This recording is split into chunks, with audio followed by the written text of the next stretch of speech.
stations. Oh, yeah. Is this the dagger? Oh, unbelievable! How about that? It's time for Sportstime on Sports 56 and 98.5 FM. The first hour of Sportstime is brought to you by Lexus of Memphis.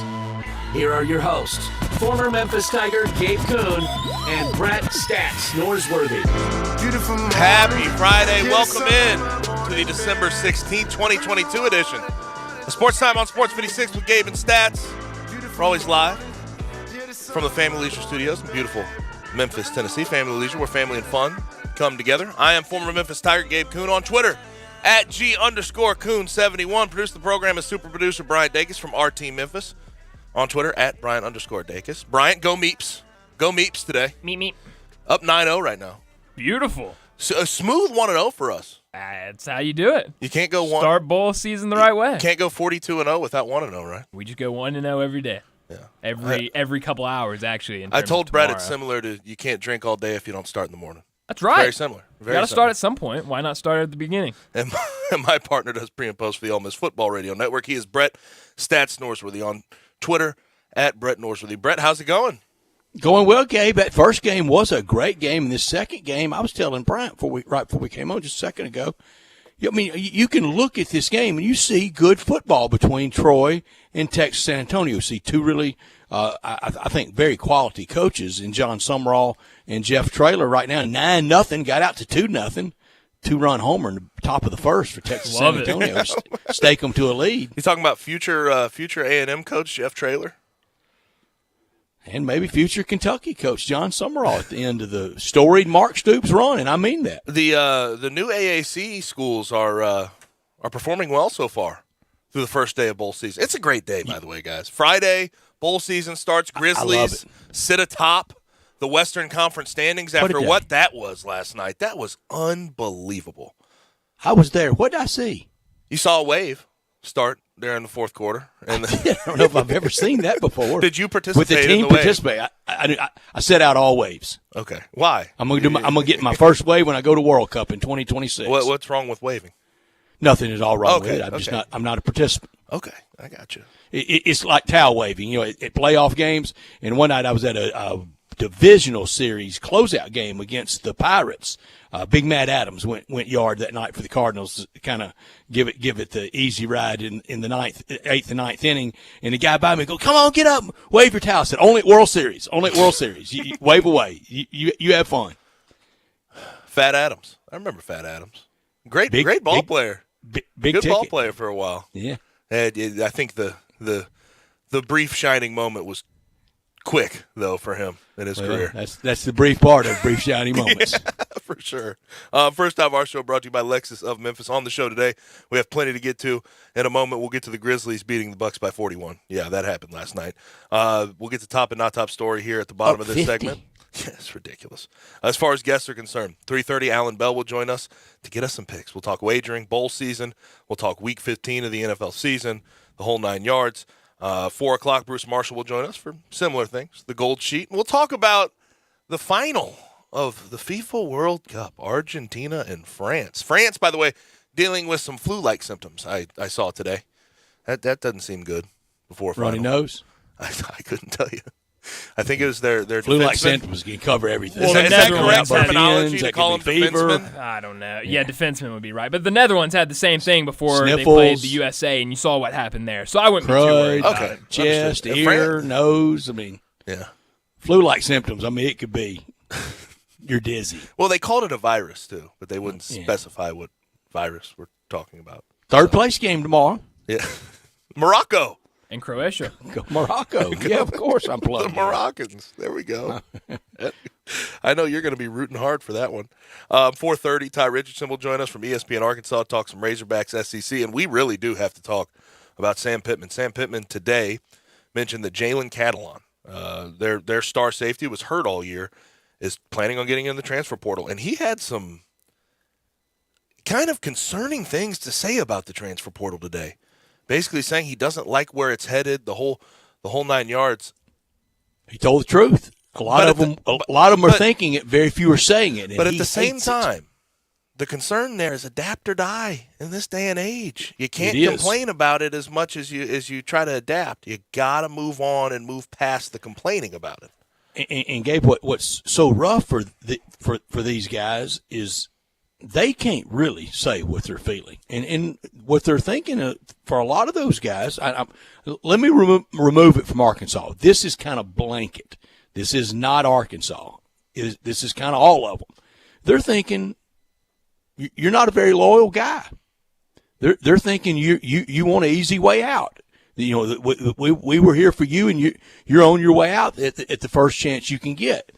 They're all thinking it. You cannot voice it. You can't fight it. Yep, you can't fight it. It's just what it is. It's freedom of movement. It's player. It is player freedom. And what part of freedom free did you not get? Freedom. You knew what was going to happen. You have to move forward. You can't sit there and sulk about it.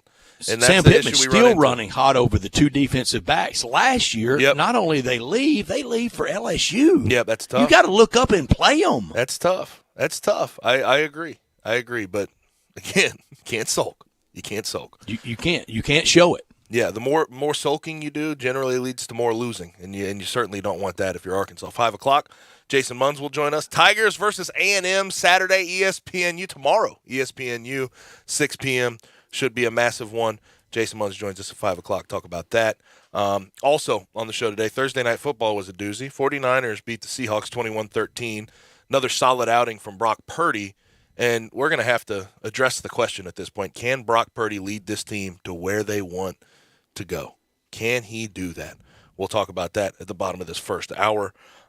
Also, we'll have more bowl season to talk about, and the First National Bank and Trust Friday football forecast will be at 5:30. We give you our picks on the Bulls this week and our NFL picks as well. We'll be out at 5:45 with Taco Bell Crunch Time listener line, 901-360-8255. You can also watch us live and message us on our socials, Sports56, WHBQ, Twitter, YouTube, Facebook, Twitch, and Sports56WHBQ.com is our website where you can find featured audio in every hour of the podcast. Gabe, I know people get tired of hearing me say this, and Bryant and I were talking about this as well before we came on. And I may say it about 40 times out of 52 weekends a year. But arguably tomorrow could be one of the better days of the year in American sport. Mm-hmm. You look at that college basketball schedule. It's crazy. And we've got a great one in downtown Memphis tomorrow night. You look at the NBA schedule, Grizzlies on the road. You look at a full day of NFL games spread out from noon to bedtime. Yep. The college bowl season really rolling tomorrow.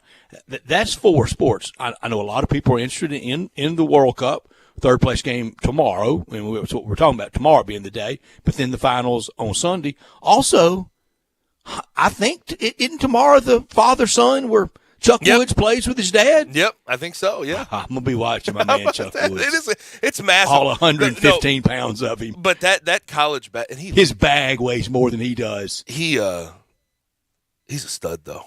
I mean, I love him. He's so good. He's so good. I mean, like the doubting of what he can be on a professional tour at this moment. I'm done trying to hide my thoughts on this. He looks like he's primed, ready, and at some point he'll be. I hope he'll so. be playing professionally. The biggest Still thing young, I want for Charlie Woods, Bronny James, Arch Manning, just have good lives. That's the biggest thing I want for them. And golly, I don't want let that damn pressure weigh you down, too, right? Well, goodness gracious, those last names. Yes. The pressure came with it on the birth certificate. Yes, that's true. The college basketball man, slate, that would be though, rough. The college basketball slate, you're not lying. Tomorrow is ridiculous. Obviously, the Tigers, but Houston, Virginia, Tennessee, Arizona, Indiana, Kansas, Alabama, Gonzaga, Ohio State, North Carolina, UCLA, Kentucky, UConn, Butler is a later game tomorrow on FS1. I mean, it's loaded. It's loaded. Did you get in there, Bama Gonzaga? Yeah, I said Bama Gonzaga. Okay. And some sneaky good games. I mean, this is the spot last year in North Little Rock at Simmons Bank Arena that all lost to Hofstra in. They can't have that happen again against a pretty good Bradley team tomorrow. I think Arkansas will take care of business, especially with that reminder of last year, and a really sneaky good game. Davidson at number 1 ranked Purdue. Yep. Very, very solid. Very solid. Now, I don't even know if we could call it a good game last night, but whatever that was the statement a statement of all statement by the Grizzlies. Full strength versus full strength. Obviously, the Grizzlies still down Desmond Bane, but 41-point win. We're up by 50 at one point. Pure, total domination. You look at the statistics, too. There's not a single statistical category that the Grizzlies trailed in last night, and it showed. And building, rocking, too. I think, obviously, Ja with the triple-double, 25, 10, and 10, you give him his flowers. But the biggest story of last night to me – and he really did it in 3 quarters. Yes. The biggest story of last night to me was defensively. The Grizzlies had the Bucks in a straitjacket, and Dillon Brooks, what he did to Chris Middleton last night was, I mean, in some areas, assault. I mean, it's assault in a lot of ways. Chris Middleton goes 1 for 12 He from took the his field, pride. 1 for 8 from the three-point line. He only had 3 points, and then Dillon Brooks after the game talks to the media and says he doesn't like being physical and just went after Chris Middleton the whole time. Chris Middleton at one point tries to grab his leg when it got bad for Chris Middleton and the Bucks last night. Horrible. You saw a championship team just totally taken out by the Grizzlies, and building was rocking, electric, almost 18,000 inside FedEx Forum for a rare Thursday night game. And Gabe, the margins got, so you're sitting there watching basketball, okay, down 4, up 6, down 10, up 12. There was a point or two I hardly could cogitate. I couldn't figure it. I'm going, what is that 119 to 7? It was so big. The margin was so big I couldn't figure it. First 3 quarters, the Grizzlies won running away. The only quarter that the Bucks won was the fourth, 30-25, when all the backups were in. But first quarter, Grizzlies win 33-18. Second quarter, they win 37-23. Third quarter, they win 47-30. Bucks didn't have any fight in them. The Grizzlies took all the fight out of Giannis and the rest of that crew. And I want to know, and it's tough for me to look these things up. I want to know the last time that Giannis Antetokounmpo was a minus 29 in the plus minus. I want to know that. Probably been a long, long time since that finished has been the with case. 19 points. Is that right? He finished with 19, 6, 5. He was their best player on the floor. He was good, but Rob Fisher with us yesterday said, kind of just give him his 30. Give him his 30, but make him earn it. Make him have a lot of shots attempted. Chris Middleton, just seeing the attitude he had toward Dillon Brooks by the time we got into that middle of the second quarter. Get this guy away from me. He had no chance. He didn't. And I always talk about Dillon Brooks being more of a pest than a stopper. I thought he was both last night on Chris Middleton. He made Chris Middleton look foolish every step of the way. And this team, the swag they have, the ability they have, even without Desmond Bane. That's a good designation. Pest or stopper. I like that. They shot 12 for 32 from the three-point line without Desmond Bane in the lineup. David Roddy got his game off at times. Everybody just came together last night. I mean, there was a point I thought they would make a call and bust up the hustle and finish out the game. Let them all come in. Mass substitution. It was insane.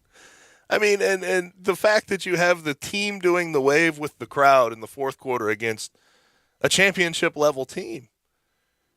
I mean, I was doing the wave on the inside. No cheering in the press box. No wave in the press box, Gabe. I talked about this 8-game stretch, and now it is 7 more games until the end of December. They're undefeated in December, by the way. They're 7-0. I talked about that 8-game stretch and how tough it was going to be. They're going to have 4 games in a row on the road coming up here. Thunder, Nuggets, Suns, Warriors. Theoretically tough games. That game changes my whole outlook on what these next 7 games will be. The confidence they should have going into this stretch should be sky high. Do we know where the wave was born? No idea. Zero. It almost feels like clue. a Forrest Gump type spoof that he's at a game and somebody spilled hot coffee in his crotch and he jumped up and everybody else did too. And then it started. I have no idea. Bryant, come on. Most historians agree that the wave began internationally during the 1986 FIFA World Cup in Mexico. It was broadcast to a global audience, and the wave was popularized worldwide after the tournament. In Mexico. Okay. Got it started. Argentina playing for it all this weekend. Oh, my gosh. Full circle. We brought it all together right here, didn't we? Golly. You only hear it here. You only hear it here, Brett. Golly, but here, bowl season wise, you are your start's not all that great. I'm on a scuffle bus early, aren't I? Yeah, it's tough. No 9-0 start this year for me. It's tough, but hey, not how you start, Gabe. That's how you finish, isn't it? That's it. There you go. Old truth in the locker room. Big signage going down the ramp to the stadium. That's not how you start. It's how you finish. We get started every day with this title sponsor of this hour, and that's Lexus of Memphis. Merry Christmas and Happy New Year to everyone from Lexus of Memphis at 2600 Ridgeway and online at lexusofmemphis.com. Happy holidays to everyone as well. Our Jewish friends starting observance of Hanukkah, I think, on Sunday. Happy holidays. Merry Christmas, everyone. It's a great time of season. Give Lexus of Memphis a call at 901-334-9673 for any service inquiry. Great offers on all 2023 models and always special leasing options. Drive in luxury and confidence knowing that every new Lexus comes with complimentary first and second maintenance services. Stop by today at Lexus of Memphis, the one and only Lexus dealership in town at 2600 Ridgeway, and put yourself in the driver's seat of the all-new 2023 flagship LS500. You'll be looking and you'll be driving in style. When you purchase a Lexus, you get top-of-the-line engineering and design that makes for the luxury driving experience. Online at lexusofmemphis.com. Experience amazing at Lexus of Memphis. Top story of the day. It's about what we learned last night from the Grizzlies. The Grizzlies, we learned that their best can beat the best, not just beat the best, but embarrass the best. One of the best teams in the league, the Milwaukee Bucks, with an MVP caliber player, a former MVP, two-time MVP, Giannis Antetokounmpo. They, in FedEx Forum, dismantled them, took them apart limb from limb. Dylan Brooks on Chris Middleton was so fun to watch from the Dylan Brooks perspective. He bothered him, he pestered him, and he stopped him. He wasn't able to do anything. Ja last night, triple-double, and he only had one turnover. Every single statistical category was owned by the Grizzlies last night. And I know that, like, when we talk Grizzlies lately, obviously on the 7-game win streak, it can almost sound homerific at times. It can almost sound like we're being too positive. When there's something negative to talk about, we'll talk about it. Find me the negative. But there hasn't been much. They're without Desmond Bane, and they're still performing at a high level, offensively, defensively, whatever's asked of them. They certainly perform. And last night, have to mention this before I hand it off to Brett for his top story of the day. 8 guys in double figures. Zaire Williams had his best offensive game since returning. Tyus Jones had 16. David Roddy with 15. Brandon Clark with 12. Santi Aldama with 14. And we can talk about Ja and Dylan and Jaren and what they provide offensively. But if those guys off the bench, those names I just mentioned, I rattled off, can give you that night tonight, got something special. Really have something special for my top story. The first place Memphis Grizzlies. How about that? The first place Memphis Grizzlies. And, of course, I have it, Gabe. Magic number of 54 to be the 1 seed in the Western Conference after a 41-point throttling of the Milwaukee Bucks, up as many as 50. It was hard to tote up the margins at one point. 8 Grizzlies in double figures. Ja with a triple-double, 25, 10, and 10 in 26 minutes of play. Almost 18,000 at FedEx Forum. Only 2 teams in the whole league right now with a better record. That's Boston and Milwaukee. Magic number time already, Brett. 54, Gabe. In December. Never too early. Never too soon, is it? That's right. Actually, I do think it's too soon, but you know what? You're the magic number guy, so I'll give you that. Not top story of the day. This leads me to Arkansas, and we'll talk with our guy Ty Richardson around 4:30 about this. But Sam Pittman today was sort of talking to the media and discussing things about their outgoing transfer portal sort of exodus in a lot of ways, and they had it a little bit last year.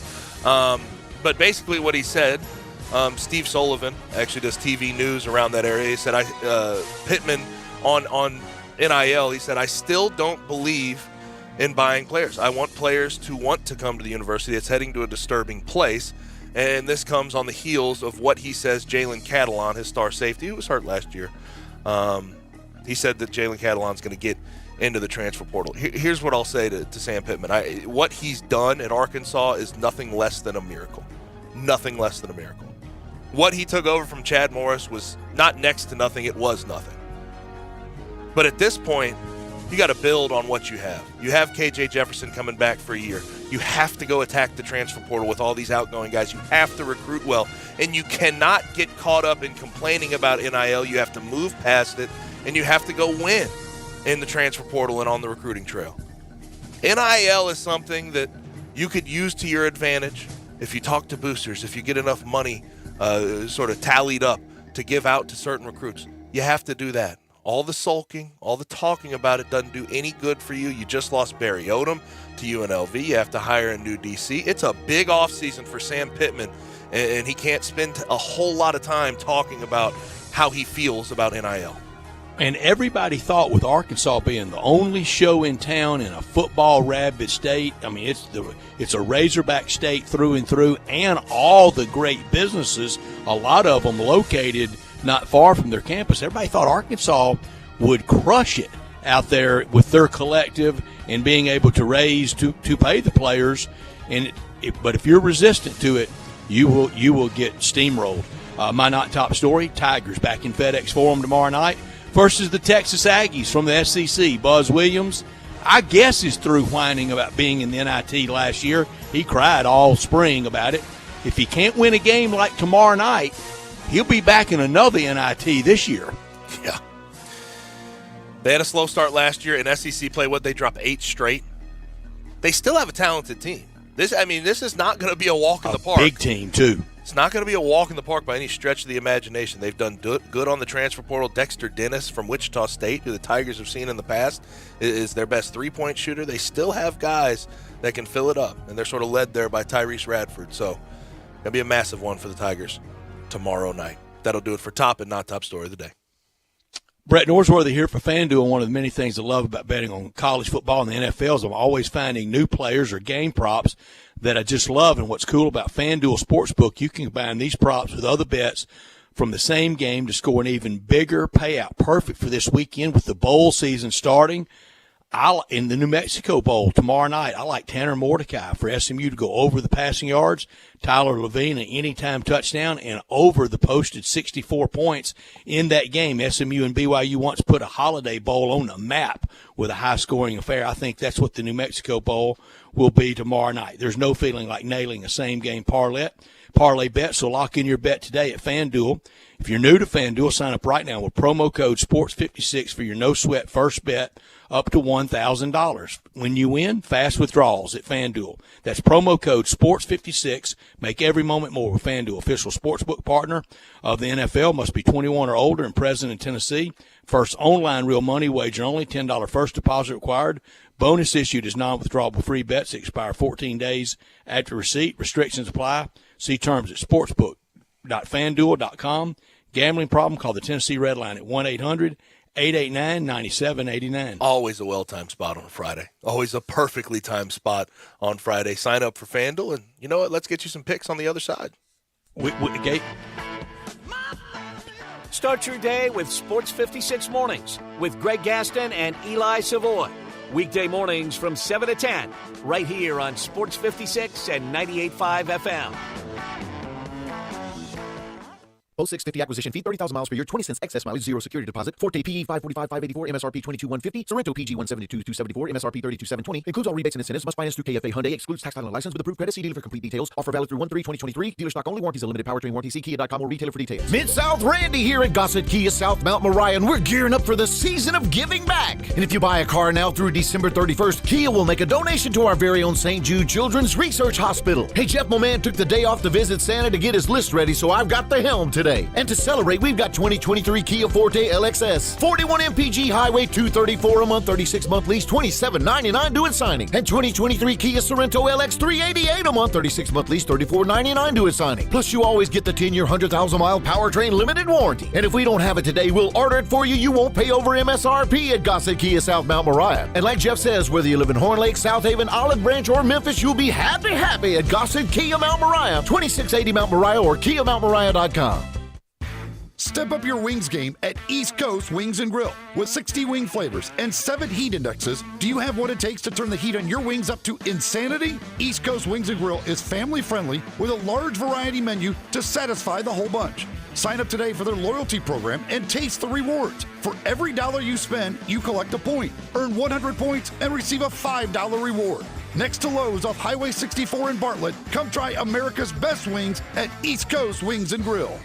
It's time to find a new ride at Gossett Mitsubishi's year-end sales event, where you'll find the perfect deal to start your new year. Get 31 MPG combined in your new 2023 Mitsubishi Mirage, $249 a month, or buy for just $17,100, or get $1.9 for 36 months. Or take your pick from 2023 Mitsubishi Eclipse Cross or 2023 Mitsubishi Outlander, $389 a month, or get $1.9 for 36 months. And if you're looking for peace of mind in your new ride, you'll get Mitsubishi's 10-year, 100,000-mile powertrain limited warranty. 2023 Mitsubishi Mirage, $249 a month, or buy for just $17,100. 2023 Mitsubishi Eclipse Cross or 2023 Mitsubishi Outlander for $389 a month, or get $1.9 for 36 months. Shop Gossett Mitsubishi, 1870 Covington Pike, or shop online at memphismitsubishi.com. If you want it, we got it at Gossett Motor Cars. Mirage PH 00513 MSRP 17.6, Eclipse PZO 11573 MSRP 29,855, Outlander PZ 007969 MSRP 30,235, includes all rebates and incentives, excludes tax on license with approved credit. See dealer for complete details. Offer valid through 12/31/22. Dealer stock only.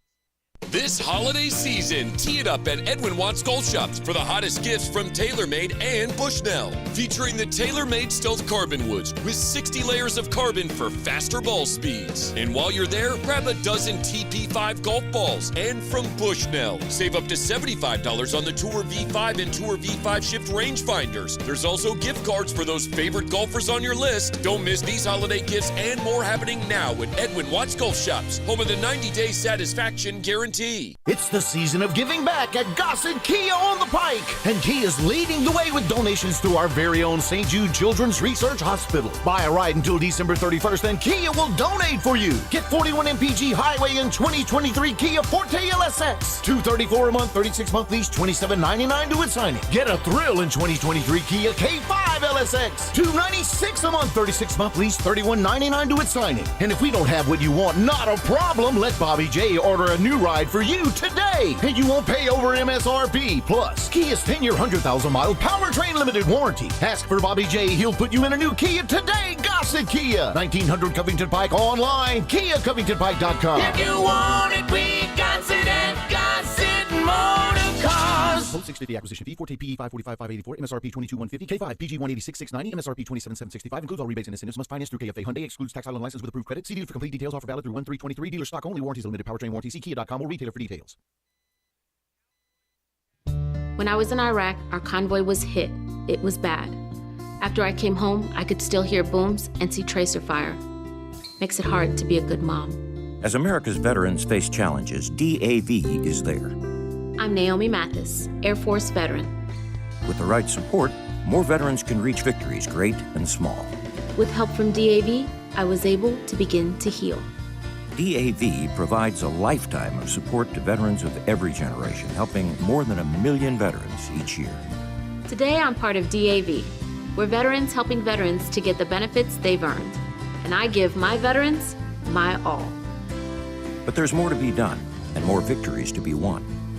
My victory is being able to be here for my children. Naomi Mathis, thank you for your service. May your victories inspire many more. Support more victories for veterans. Go to DAV.org. Do you know one of the best things you can do for your employees or family's health? Provide Arctic Clear bottled water. Arctic Clear bottled water is your locally owned and operated bottled water provider. Arctic Clear is 100% natural spring water with free delivery and setup, dependable service, and no long-term contracts. What an easy choice. Call Jeff Manus today, 901-382-2363, or visit arctic-clear.com. Arctic Clear bottled water. Call now, 382-2363. That's 382-2363.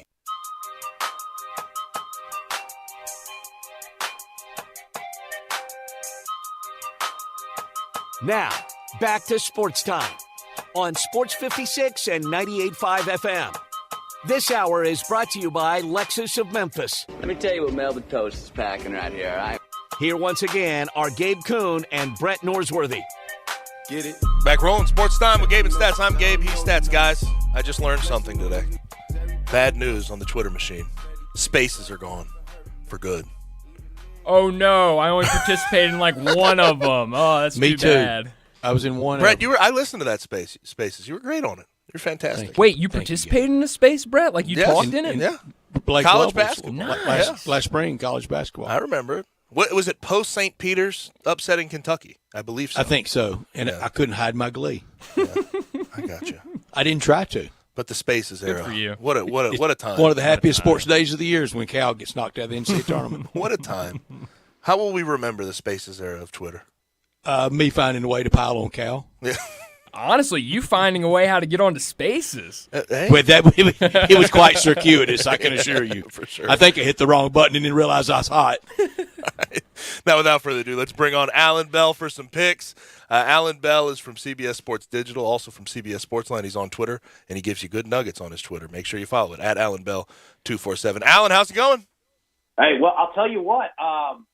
This is how we'll remember Twitter Spaces. That was about 8% revenue ad for us. That's gonna hurt the old bottom line there. Oh, dang.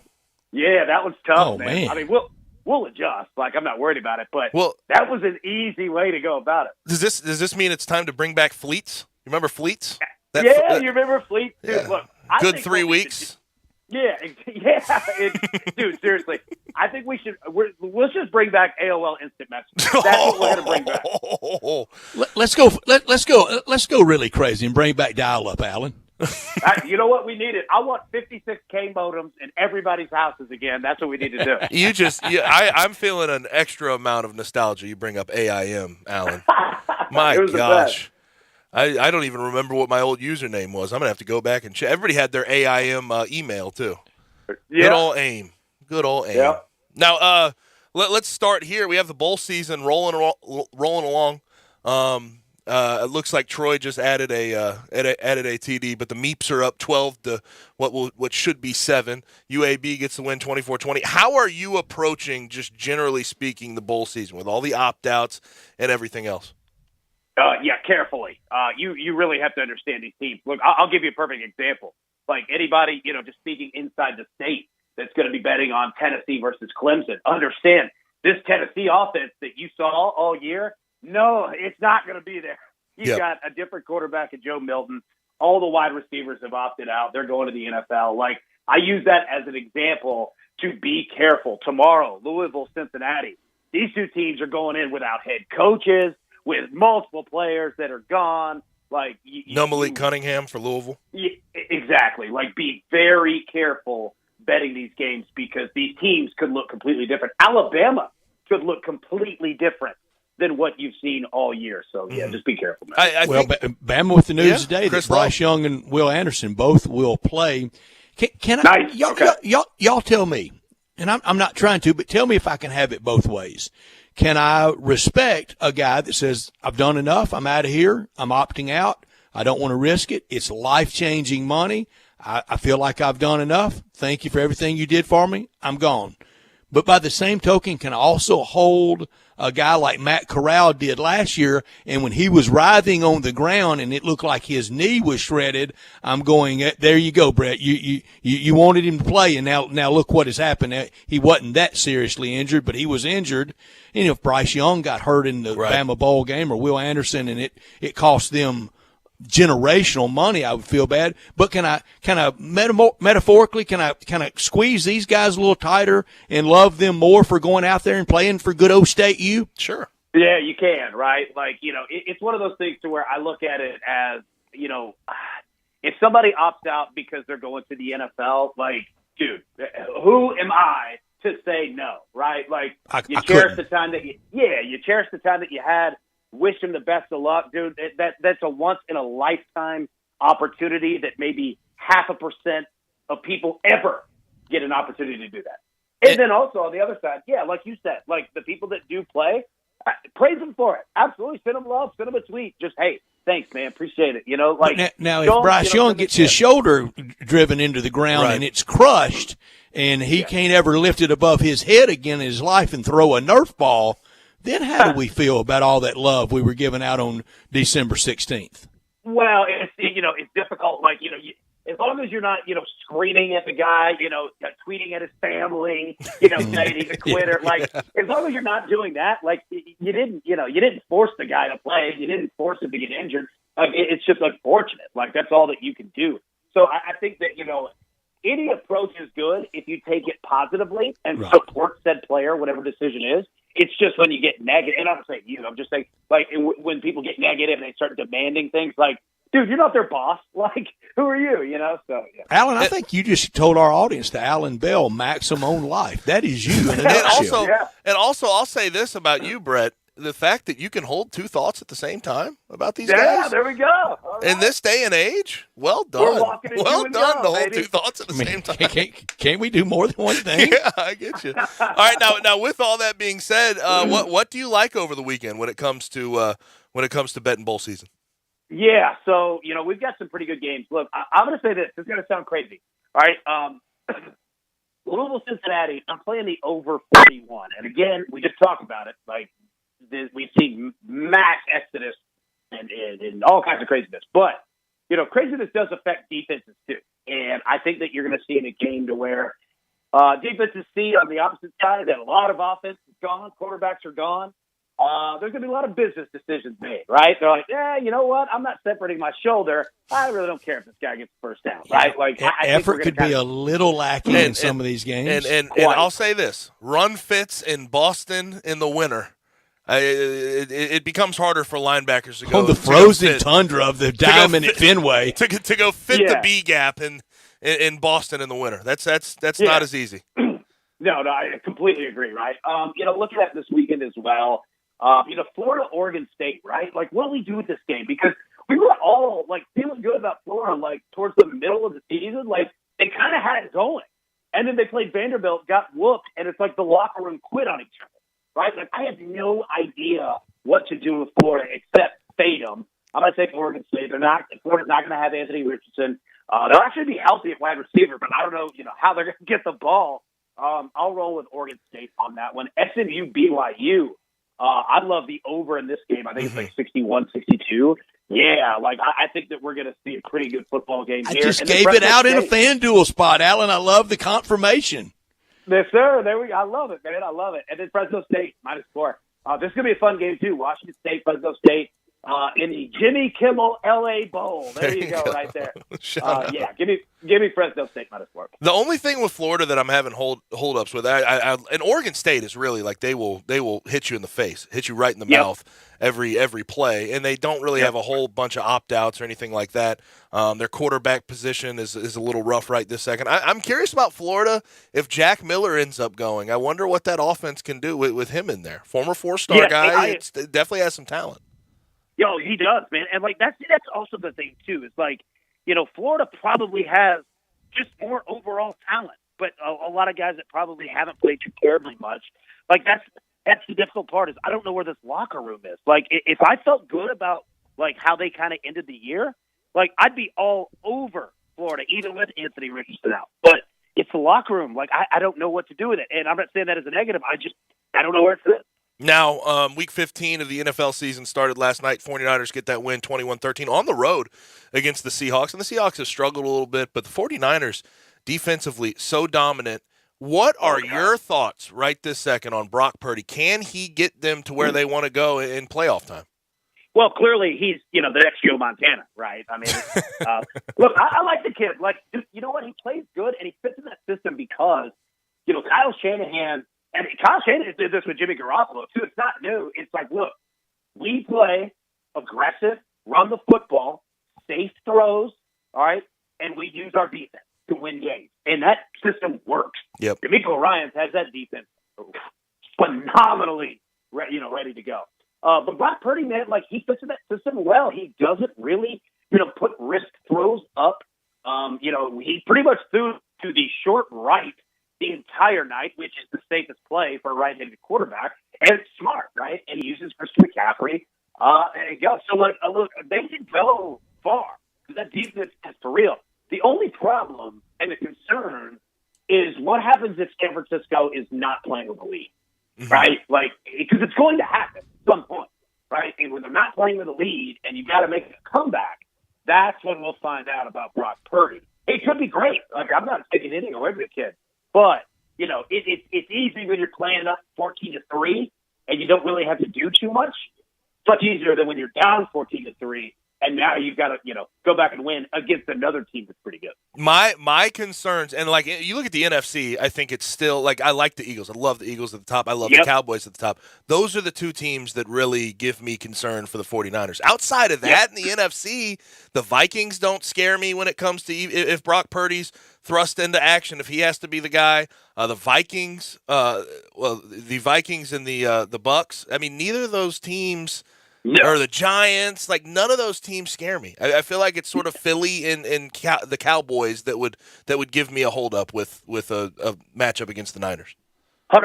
I completely agree because both of those teams can play defense, right? And both of them score a lot, right? And like that would be your concern. Could Brock Purdy put up enough points, especially if he's playing from behind? And you look at both of those defenses. The Cowboys will rush the quarterback. Yep. The Eagles will rush the quarterback. Both of them have secondaries that can pick off passes. Yeah, I agree. Like, Dallas and Philly are your concerns there. Everybody else, I'm with you. Vikings, good football team, but 49ers defense will have their way. Right. Right. Two games that really intrigued me from the NFL schedule, one on Saturday night and one Sunday afternoon, and it's because of the quarterbacks involved, and I'm afraid it will be open season of criticism on both of these SEC quarterbacks. Tua Tagovailoa on the road at frigid Buffalo Saturday night. I want you to break that game down. And then the Cowboys and Dak Prescott going to Jacksonville for the Dak Prescott versus Trevor Lawrence matchup. Alan, it feels to me like there's a lot of people out there really waiting to get their licks in on Tua and on Dak. Yeah, they are. I'll say this. Let's start with that Bills-Dolphins game. Look, I'm not convinced that Tua is 100% healthy. That's the concern for me. And, we've seen it over the past couple weeks. Their offense is taking a step back. And you're playing in Buffalo where it looks like there's going to be a lot of snow. It's going to be freezing. Bills have won 5 straight at home against the Dolphins by an average score of 36-18. Also, if you look, Tua 0-2 in his career playing in freezing temperatures. Josh Allen 4-1 playing in freezing temperatures with 13 touchdowns. Like, Josh Allen is not affected by the cold whatsoever. And the Bills are in for revenge too, because remember, they lost to the Dolphins earlier this year. So I'm a little concerned about Miami. As for Dallas, Jacksonville is a better team than people give them credit for.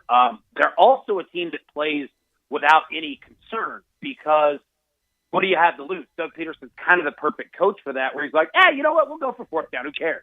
Right? Because, they're not playing for a playoff. Well, actually, they kind of are now. But, they don't have any fear there. And Trevor Lawrence has taken a huge step going from Urban Meyer to Doug Peterson. They've got good tight end play. Etienne can run the football.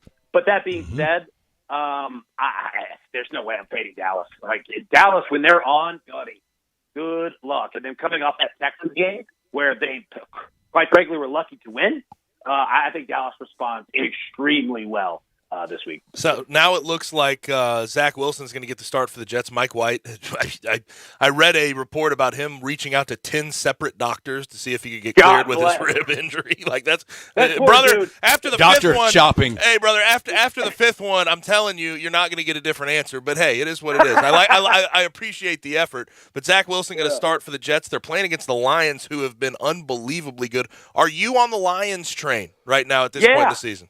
Next year's teams, these two. Dude, it is. And you know what? I'll tell you this. Like, the Jets have a great defense. Like, let's be honest. Like, they can give anybody fits. But, dude, the Lions, like, they believed last year, right? They weren't getting the wins, but remember, they would lose every game by one score. And you know what? They never quit. And they came into this season, and it started the exact same way. You know what they did? They didn't quit. They kept believing, man. And, like, it turned around. Like, there's something to be said. And, dude, you know it better than anybody. Like, you might not have the most talented team, but when everybody knows their job, everybody believes in it, and they go out and do their job. Like, that, look at Michigan. That's what Michigan is doing. Like, you just go out and play physical and do your job. Good things happen, and that's what the Lions are doing, man. So, there could be some tough spots because that Jets defense can play. But, dude, I'm all in, man. Give me the Lions. Like, I love everything about it, man. They're fun. The Dan Campbell culture is it's there. Real. It's there now. I mean, it's fully bought in. They're fully bought into it. Yep, Alan, I love your work. Yeah. I love your work on Saturday night when you joined the Titans, the Titans preview show. I've been able to catch it the last few weeks after I hadn't been gone as much. You bring it on there and really good stuff. Man, I appreciate that. Yeah, absolutely. Thank you. Now, last thing for you, what outside of what we've discussed, and you could go college basketball. We have a loaded sports week. Wherever World you want to Cup. go.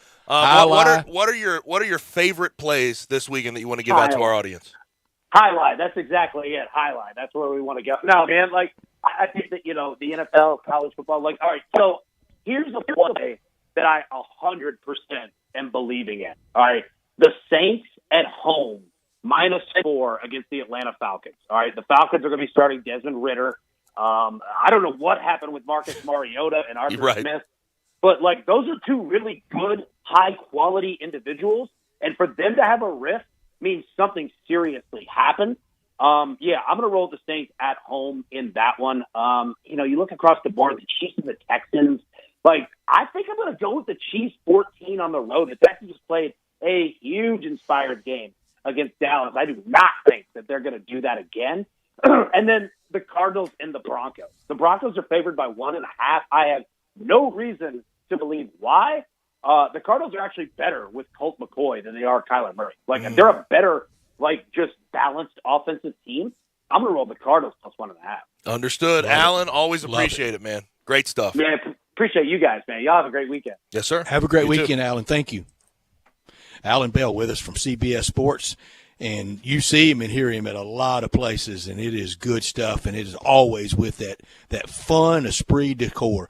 At the commissary, it is getting close to time for another holiday bird. You better have it on your list for the Christmas meal. I know you did at Thanksgiving. If you did at Thanksgiving, it's a guarantee you will at Christmas. 901-754-5540. Still time to order that Christmas holiday bird, smoked turkey, cornbread dressing, cranberry sauce, gravy, mashed potatoes, green beans, the full spread. Save somebody from having to do all that work and let the commissary do it for you. They want to. 901-754-5540 for the holiday bird, the spiral hams, also delicious. And the barbecue is always great at the commissary. Since 1981, it has been, including where the barbecue nachos were invented, now a staple everywhere you go. Around sports, you have barbecue nachos. It started at the commissary in the early 80s. Right now, if you're thinking about dinner right now or something for the weekend to watch all the sports, the Tigers tomorrow night, all these bowl games, holiday get-togethers, might be celebrating Christmas tomorrow night with one side of the family and, on the Christmas day with another one, text commissary right now, 33733. That's the easiest way to order. Dig into the ribs of the shoulder, chopped or pulled on a plate, on a sandwich, all the sides, beans, slaw, deviled eggs, bread as well. You can order the 6-pack or an 8-pack or a 12-pack, all those desserts like the strawberry cake, the banana pudding, pecan pies, the best lemon icebox pie I've ever had. And for that holiday bird, order right now. Clock's ticking, 901-754-5540, or go online at commissarybbq.com. Now, last night, 49ers beat the Seahawks in Thursday Night Football 21-13. They clinched the NFC West, so they clinch a home field first-round game. And we have to address a question about Brock Purdy. Can Brock Purdy lead this team where they want to go? We'll chime in next. Be sure to follow us at Sports56 WHBQ on Twitter, Facebook, Instagram, and YouTube to watch live video of our shows, stay up to date with station events, and have chances to win prizes. Don't miss out on anything that's going on. Follow us at Sports56 WHBQ. Hi, this is Troy Fiveash, owner of Fiveash Roofing. In these uncertain economic times, there are so many things as a contractor and a business owner that I cannot control. The rising cost of materials, not to mention fuel and transportation costs. In the last 2 years, shingle prices have almost doubled and commercial materials have doubled. And I don't have to tell you what fuel costs these days. But you know what I can control? How much markup I put on a project. I have always prided myself in knowing I never gouge a customer. But in an effort to ensure my crews have work and my customers are being treated fairly, I have lowered my profit margin, hoping to give you a price you can live with and keeping my crews busy. So if you need a roof or gutters, please give us a call. 5 Roofing, fair, honest, and ethical. 5 Roofing, a proud sponsor of Tiger Athletics and a member of the Tigers home team. 367-0050 or memphisroofer.com. 367-0050 or memphisroofer.com. 5 Roofing, it's what we do. We're here for you. So I've got the whole holiday gift thing knocked. I'm guessing it has something to do with Central Barbecue. Why would you assume that? This is a Central Barbecue commercial. Well, as it turns out, yes, it has to do with Central Barbecue. This year I'm giving everyone Central Barbecue gift cards. Oh, so this is a Central Barbecue gift card commercial. It makes sense. Everyone loves Central Barbecue, and this way they get to pick what they want from Central Barbecue. I like it. Plus, and this is the best part, I get to put an exact number on just how valuable a relationship is to me. That's the best part. When I give someone their Central Barbecue gift card, they'll be able to see that they are worth exactly $20 to me. Keeps everyone honest. Well, that should be their new slogan. The season has changed. You know how I know? It's finally here, the Family Leisure Christmas Sale. Excellent deals on pool tables, shuffleboards, and saunas. Oh, we're just beginning. Tired and sore from shopping? Check out the huge selection in stock of hot tubs and massage chairs. Oh, and you can surprise the kids with the best stuff, like a new arcade, a game table, even a play gym. Gifts for the whole family to enjoy and enjoy together. Also on sale.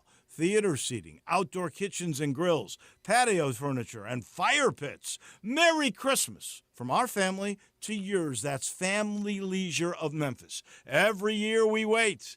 They always deliver. They've done it again. The Family Leisure Christmas Sale is happening at I-40 and Whitten Road. That's 2120 Whitten Road to be exact. That's the place of shopping heaven. Family Leisure, where family and fun all come together. It's time to find a new ride at Gossett Mitsubishi's year-end sales event, where you'll find the perfect deal to start your new year. Get 31 MPG combined in your new 2023 Mitsubishi Mirage, $249 a month, or buy for just $17,100, or get $1.9 for 36 months. Or take your pick from 2023 Mitsubishi Eclipse Cross or 2023 Mitsubishi Outlander, $389 a month, or get $1.9 for 36 months. And if you're looking for peace of mind in your new ride, you'll get Mitsubishi's 10-year, 100,000-mile powertrain limited warranty. 2023 Mitsubishi Mirage, $249 a month, or buy for just $17,100. 2023 Mitsubishi Eclipse Cross or 2023 Mitsubishi Outlander for $389 a month, or get $1.9 for 36 months. Shop Gossett Mitsubishi, 1870 Covington Pike, or shop online at memphismitsubishi.com. If you want it, we got it at Gossett Motor Cars. Mirage PH 00513 MSRP 17.6, Eclipse PZO 11573 MSRP 29,855, Outlander PZ 007969 MSRP 30,235, includes all rebates and incentives, excludes tax on license with approved credit. See dealer for complete details. Offer valid through 12/31/22. Dealer stock only. Tiger fans, men's basketball returns to FedEx Forum to face SEC foe Texas A&M Saturday, December 17th at 6. Join the team and wear blue for our Blue Out game. Come watch reigning American Player of the Year Kendrick Davis, DeAndre Williams, and 901's own Alex Lomax as non-conference play winds down. Tickets start at just $10. Wear blue, cheer loud, see you at FedEx Forum, and go Tigers go.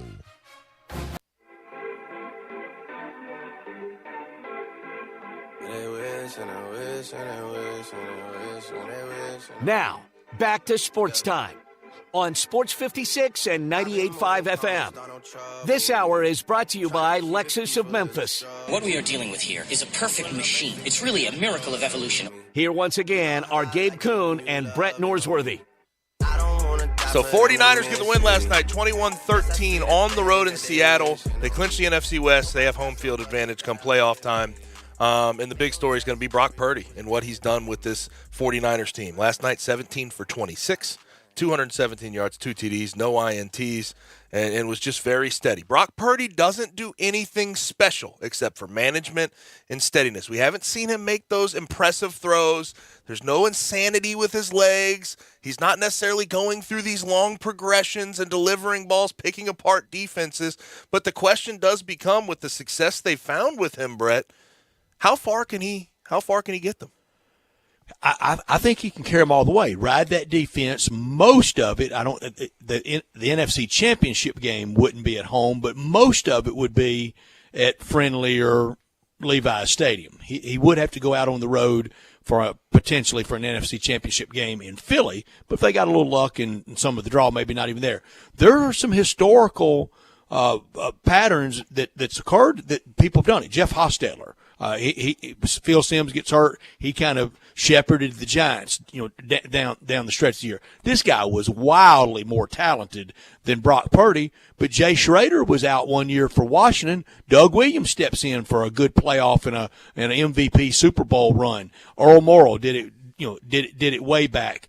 Did Dilfer start to finish that year for the Ravens? I think he was. Don't quote me on that though. Okay, but there have been just Foles. Functionaries.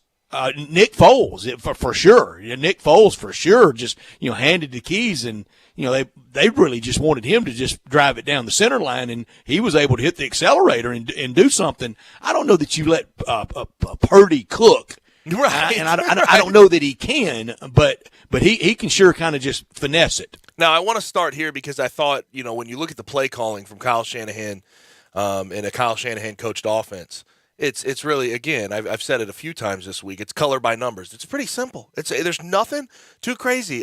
The pass game has been very simple for Brock Purdy. And that last night, that TD down the middle, not the second one, but the first one to George Kittle out of the Bill Walsh. It was basically an old Bill Walsh play, screen to each side, throw it down the seam. It was beautiful. I mean, that was beautiful stuff. And to have the patience. That's where I want to start with this, because Kyle Shanahan makes it simple, and the simple stuff works. People will tell you, Kyle Shanahan has made this so simple. When Brock Purdy's asked to make real throws, he'll get exposed. I'm here to tell you, from playing this game for a long time, it's one thing to call an offense simple, which it is. I think the Kyle Shanahan system, zone running, very simple stuff. It's another thing to call it. It's another thing to actually stop that simple stuff. One thing to say it's simple. It's another thing to actually stop it. And when you have the weapons he has, Christian McCaffrey, Brandon Ayuk, George Kittle, Debo when he gets back healthy, you have a lot of guys, weapons that you can get the ball into open space and they can make something happen for Brock Purdy. Then you have to think about and go score on the number one ranked defense in the NFL. They're number one in yards per game and points per game. So that's it. You can talk about, okay, well, Brock Purdy talent-wise isn't there. Does he have to be with this team? I think no. And also, how deep into the playoffs are they meeting a team that can truly bother Brock Purdy? I'd say the Cowboys and the Eagles. Right now, the way it's set up, because they're both in the NFC East, they wouldn't have to see either of those teams until the NFC Championship game. So I think those two teams with the pass rush they possess could get after him and bother him, but that's deep into the playoffs. That's deep into the playoffs. It's masterful stuff that Kyle Shanahan runs. Yeah. So we can talk consistently about Brock Purdy not being talented enough, but I'm here to tell you he doesn't have to be all that talented to run what he's running right now. There are very few teams. Both hands on the wheel. There are very few teams in the NFC right now that can stop the quote-unquote, and I'm using air quotes, simple stuff that Kyle Shanahan runs. And it's been proven this entire year. So I love the air quotes. In the end of the day, we'll see what happens with this, but I like what I see from the 49ers and sort of the resolve they've shown. We with Brock dubbed him Purdy the favorite weeks ago. Yeah, no question. And just look at the Jimmy Garoppolo experience, by the way. Do you think Jimmy Garoppolo makes these crazy throws and is that impressively talented? No. They won't let him try it. So I don't see why Brock Purdy can't pace that offense. Now, real quick, before we get to hour number 2, let me tell you about Central Barbecue. Central Barbecue, where smoke is their sauce. Best place to get barbecue in town. Lunch or dinner over the weekend. Let me send you there. 5 different locations in the area. Midtown on Central Avenue. Downtown by the Civil Rights Museum. Summer. The one on Poplar that I frequent. And then the one in Mississippi, for our Mississippi listeners, on Getwell Road in South Haven. You can start with the smoked wings. They're fantastic. The sausage and cheese plate. I will tell you right now, get the smoked turkey, whether it's on a bun or on a plate, and thank me later.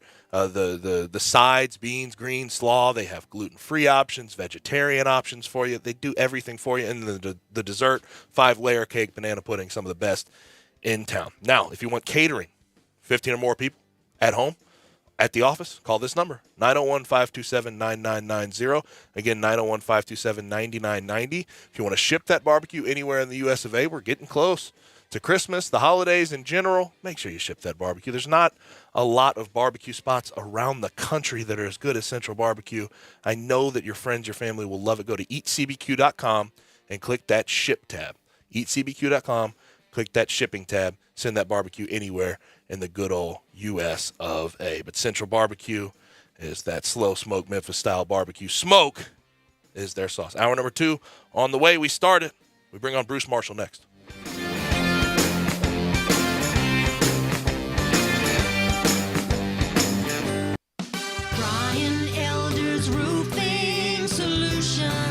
I'm Brian Elder. Depending on how long you've been around, you've likely known my name for 30 years. Perhaps for my 20 years as the morning show on Kix 106 as the Young and Elder Show, or my 15 years at Brian Elder Roofing. So obviously, my reputation means everything to me. One terrible customer experience could tarnish a third of a century of goodwill. My reputation for quality and strong relationships is our main focus. We're the highest certification, a platinum preferred contractor with Owens Corning. If you have a business or a commercial building, we're the highest certification for warranties with GAF and Mulehide products. We don't come at you in sales mode. If you got a problem, sometimes the solution is just to fix the problem. Call me right now. I'll come out and see you today. 867-0303 or BrianElderRoofing.com. Call 867-0303. Brian Elder's Roofing Solutions.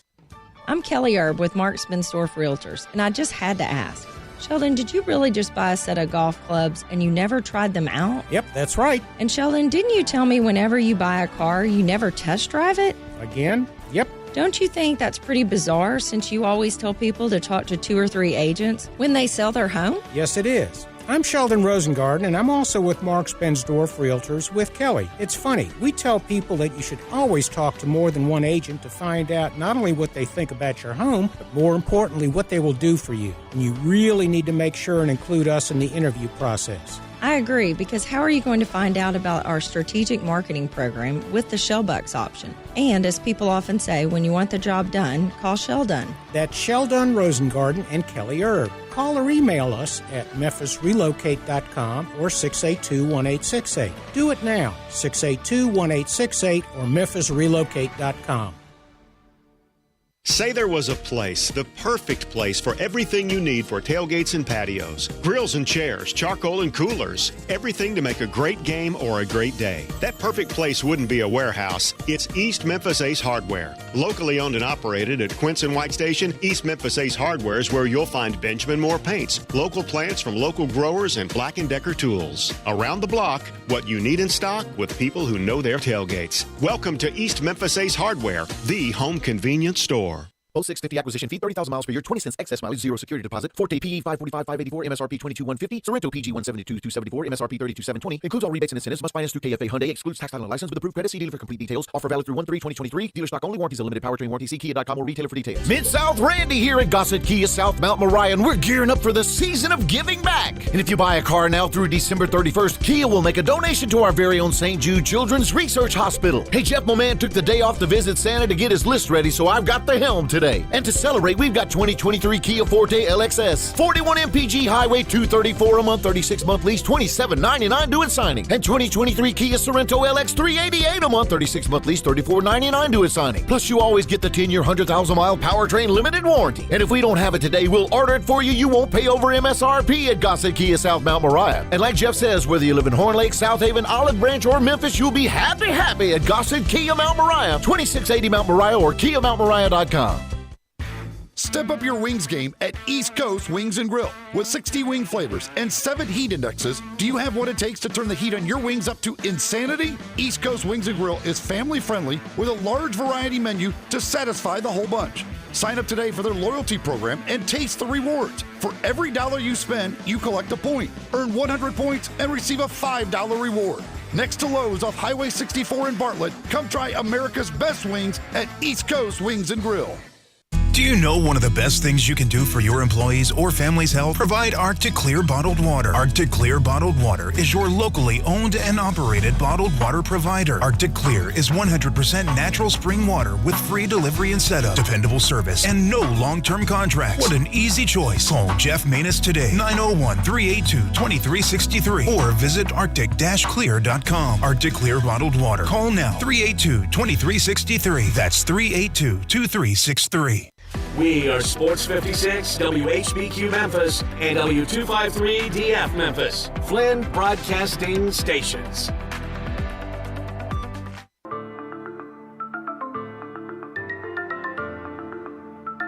Now, back to Sports Time on Sports 56 and 98.5 FM. This hour is brought to you by the Big Green Egg.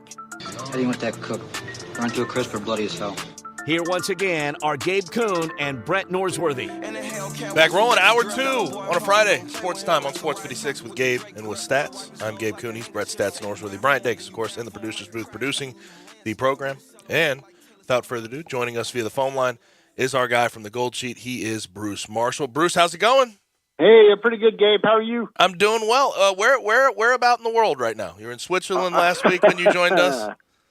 I am back in Las Vegas, actually. Rock on. Okay. Just got, through Zurich. It was snowing on Wednesday morning through Dulles, Washington, and then a bumpy flight back. Boy, Wednesday night flying was not a good night to fly across country. And I can imagine. When the pilot says, we got turbulence for the next hour, I mean, normally they say that it's like 15 minutes or so, but, Not a lot of sleep on the flight, I take it then. No. And you were going against the teeth of it, east to west. Oh, yes, and they had to fly at a lower altitude because of they said it was too bumpy up higher, so they were flying about 28,000 feet, all the westbound traffic. So it was a weird flight, but it got back. So it's good. We're happy about that. And you know what? The pilot wanted to make it back, too. They have a vested interest in this thing, too, Bruce.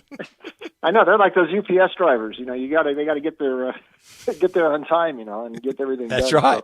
So you're right. So are you going to the Vegas Bowl tomorrow? No, I'm not. I'm actually going to California tomorrow, so I will be on the move again. But I don't know that there's that many Florida people here. I have seen a few Oregon State people this morning in town here. Florida reminds me a little bit of not quite as bad as LSU, that game against Florida, Kansas State and Texas Bowl last year where nobody played. I mean, I think at last count 16 Gators are not playing for one reason or another tomorrow. They're either gone in the portal or they're opting out or whatever, including Anthony Richardson supposedly preparing for the NFL draft at quarterback. I would think, watching Richardson this year, that his best prep for the NFL draft would be playing another year in college. Yep. Don't you think? I mean, I don't think he's ready right now, but apparently that's what he's decided, or his connections have decided for him. So this is a real challenge for Billy Napier to get these guys ready. They don't win this game tomorrow, they end up 6-7, and you guys know that. I mean, that's the problem. When you're 6-6 and you go in a bowl, you lose. You end up with a losing season. A place like Florida, you don't get to erase that from your record. He's done well in bowls at Ooh La La in the last few years, but I think he's going to be in some trouble tomorrow. Oregon State playing real well at the end of the season. I have a lot of fans here, and they just extended Jonathan Smith, the head coach, a nice contract extension. He has done a great job up there in Corvallis, he has. And they're mad after losing that bowl game in L.A. last year, so they got something to prove tomorrow. So I take it you think Oregon State runs away with it based on your tone? Yeah, we had it 34-20. I'm always bowl games are a little weird these days, as you know, but I mean, this one seems to be lining up pretty good. I just don't know how much fight Florida is going to have. I mean, they didn't close the season well, and now all these guys opting out. They're going to have to start another quarterback who didn't play much this year, so it doesn't look good for the Gators tomorrow. Real quick before we get into more bowl season, I did want to bring this up with you. UNLV hired Barry Odom, my old. He recruited me to Memphis. Good friend. And obviously he was in this, basically in this area at Arkansas last year, and he brought my old O-line coach, got James Shebest over there as the special teams coordinator, hires Bobby Petrino. How do you think he can manage that job? It seems like no one has been able to manage that job well. Well, you're right, and they have failed and for a generation, decades. They haven't had a winning coach here since Harvey Hyde, who's still kicking, and I know him. He does a radio show still, and that's in the 80s. But the resources are there, and it's just because of hires. Well, I mean, how Boise emerged and UNLV hasn't, strictly a function of who the coaches they've had, and they've made the wrong hires at UNLV. This might be a good hire, except, Odom has not had much experience out here. But I don't think that matters as much these days. What you really want, especially in a mid-major program right now, is a coach who can work the portal and understand how it works, and you can remake a roster basically every season. And it means for a lot more work for a coaching staff, so you have to sort of recruit and do it differently. But I think they were convinced that UNLV, and Odom convinced them that he is up to that right now. The problem with this hire for UNLV is if Odom does well, and I believe he's a Jimmy guy too, he'll get pulled away somewhere. They're not going to be able to keep him here, but that's okay. I think UNLV has to realize it's okay to be a stepping stone job. All the guys have left Boise too. As great as Boise's been over the last 20-some years, every one of those darn coaches has left there, for somewhere else. So don't worry about that. I think it's a worthwhile hire, and I always liked Odom, and we had heard that he was looking for a head coaching job, and I guess this is one that came. He decided to jump. We'll see how it works. Bruce, are there any bowl games that will be played that there's already a posted number on? You think people should really get in on it now for value? And if not that, then tell us what you really like tomorrow and into Monday afternoon's game. Yeah, it's hard to predict because some of the guys opting in and out of the portal. Now, I guess I had just heard that Bryce Young and Will Anderson will play for Alabama in this bowl game against Kansas State. So that number has jumped from 3 to 6 in just like the last 2 hours. But that would have been hard to predict beforehand because it was thought that those guys might not play. So be that as it may, that's a little tricky to forecast. One that I do think everything is sort of on the table, and we know who's going to play and who's not, is the Fresno game tomorrow against Washington State in the LA Bowl at the Rams Stadium in Inglewood, which is right near where I used to grow up. And by the way, I went to school right down the street from Old Hollywood Park.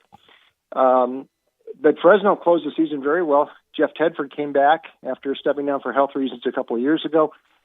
Jake Hayner stayed around from the DeBoer years. And after he came back in the lineup after that ankle injury, September 17 against SC, Fresno had started slow. They were 1-4 this year. They have not lost since. Hayner came back in mid-October. They were flying down the stretch. We've seen this before with Tedford teams. Washington State has had some portal defections. Its top 2 receivers are out. Its top 2 tacklers on defense are out. They did not close in the second halves of games very well down the stretch. Fresno's about a 3.5, 4-point favorite. Tedford won his 2 bowl games at Fresno in 17 and 18. I think Fresno's a good spot tomorrow in the LA Bowl against Washington State. What do you think of the guy on the other side? What do you think of Cam Ward at quarterback for Washington State? I mean, I've gotten to watch him a few times this year. Love sort of what he brings. I don't know if he has the weapons around him that really give me a whole lot of hope, but what do you think about Cam Ward in particular?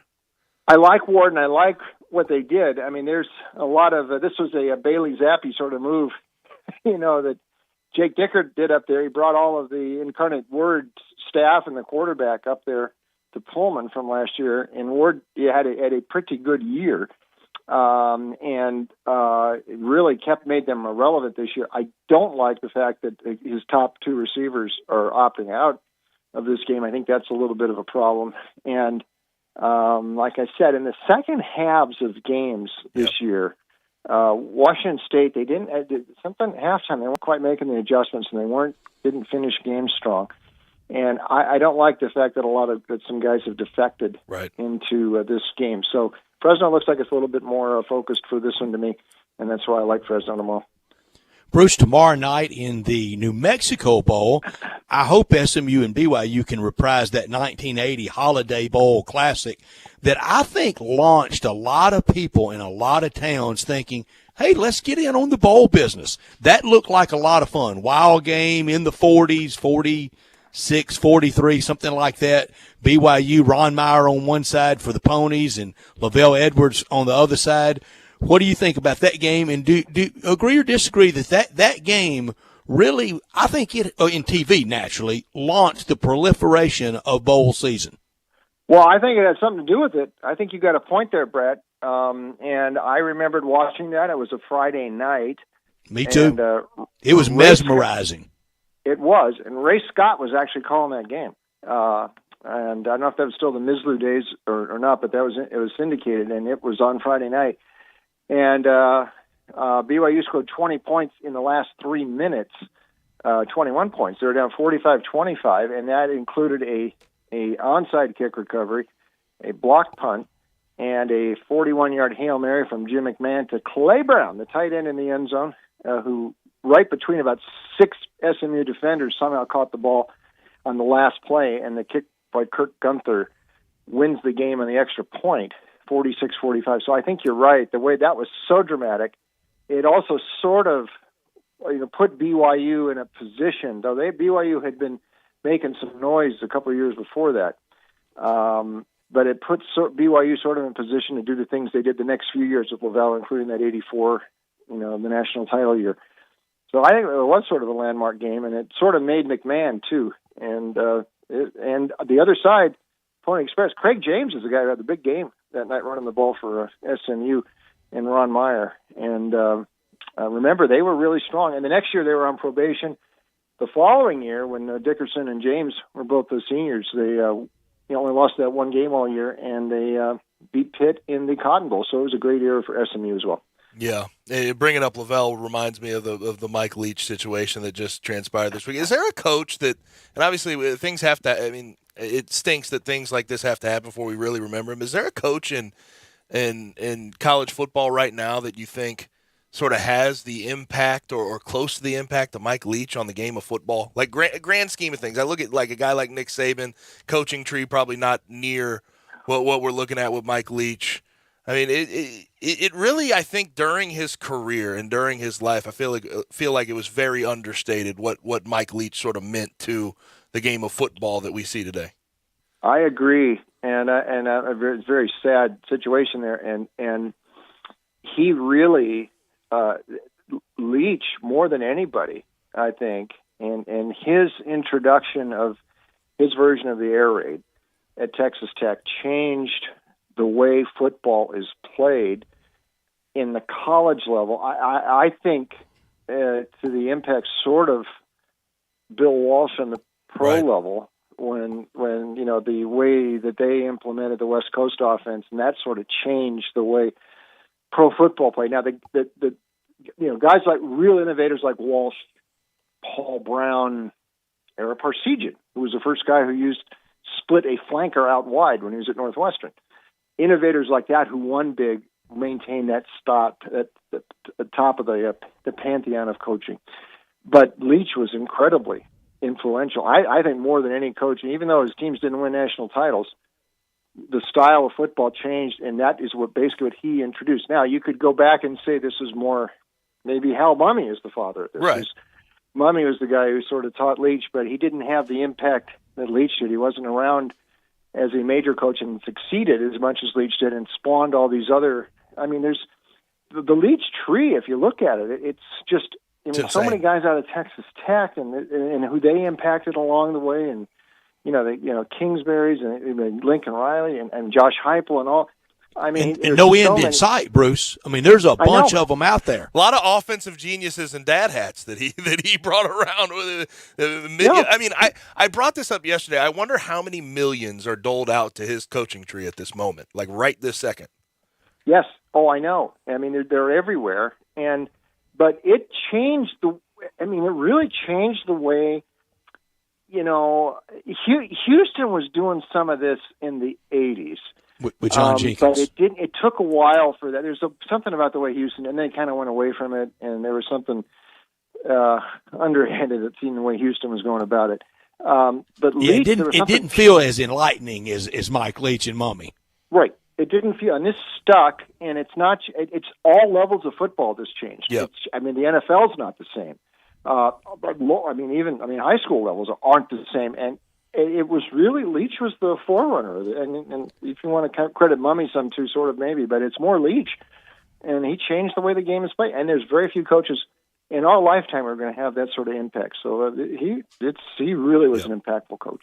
Bruce, you're right over the target. It would be so much fun to get them all together and have the debate, kind of the Mouse Davis, John Jenkins room against the Lavelle Edwards, Mumme, Leach room. That would be a great debate of who really got this laboratory of zaniness going.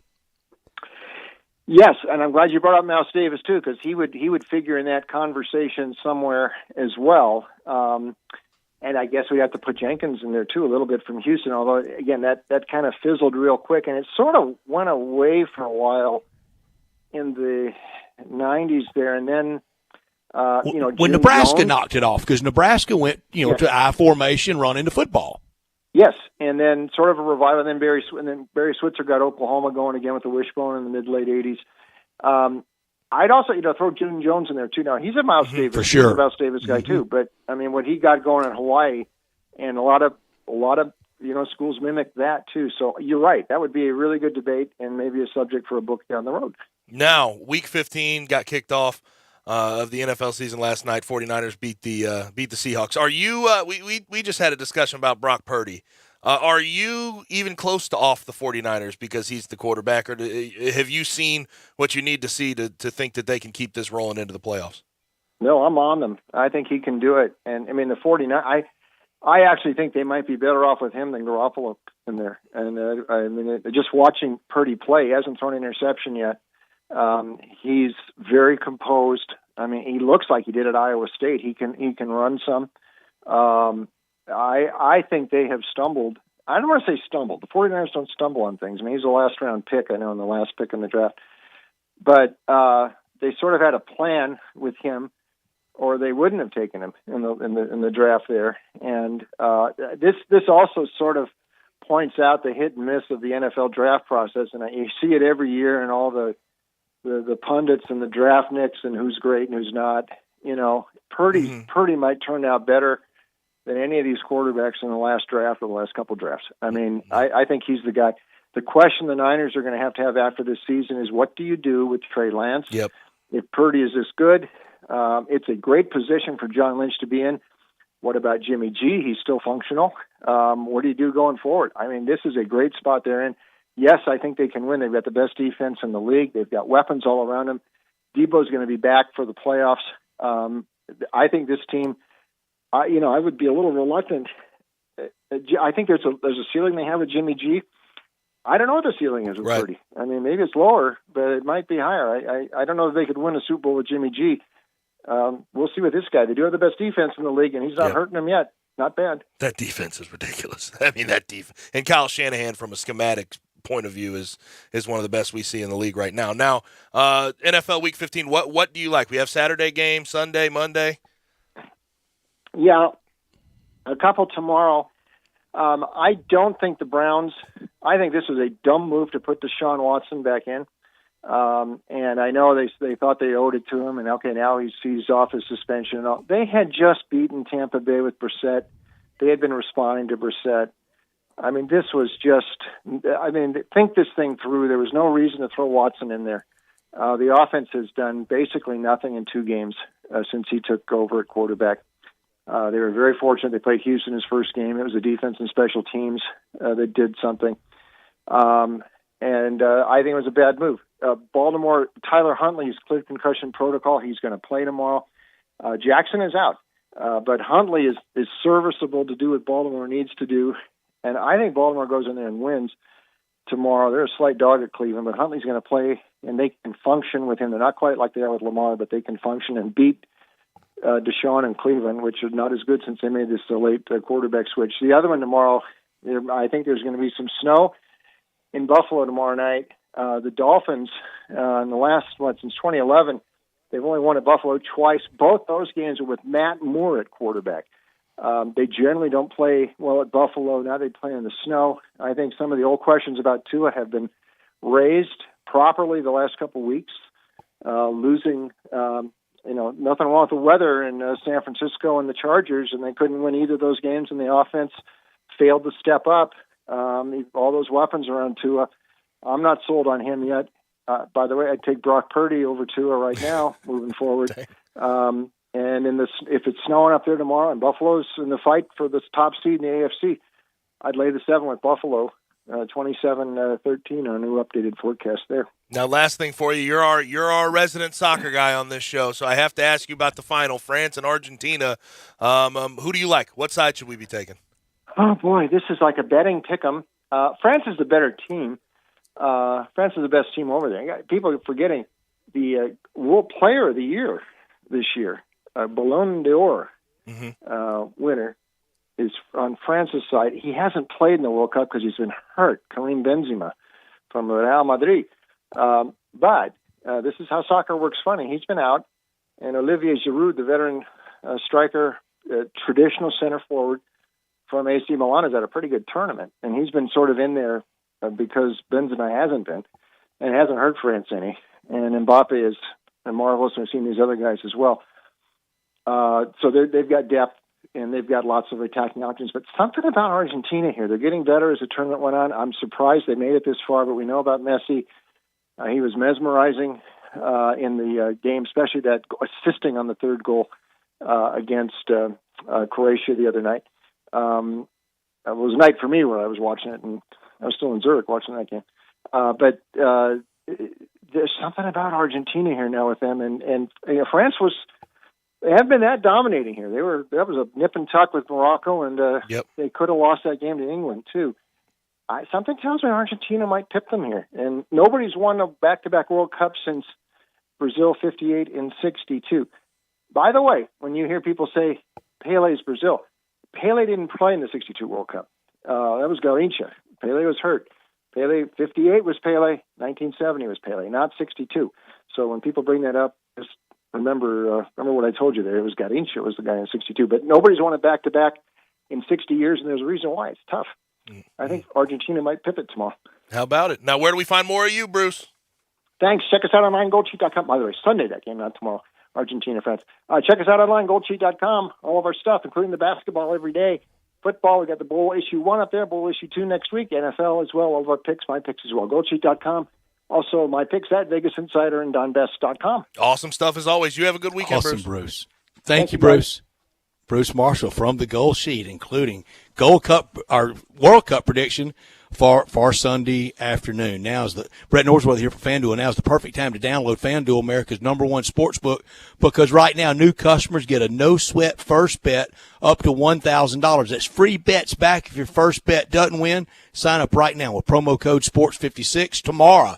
Take the Vikings minus the 3.5 over the Colts. That's tomorrow at noon for your no-sweat first bet. FanDuel with all your favorite bets.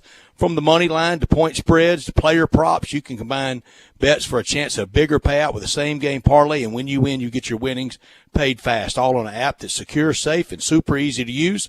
So sign up today with promo code SPORTS56 for your no-sweat first bet. That's promo code SPORTS56.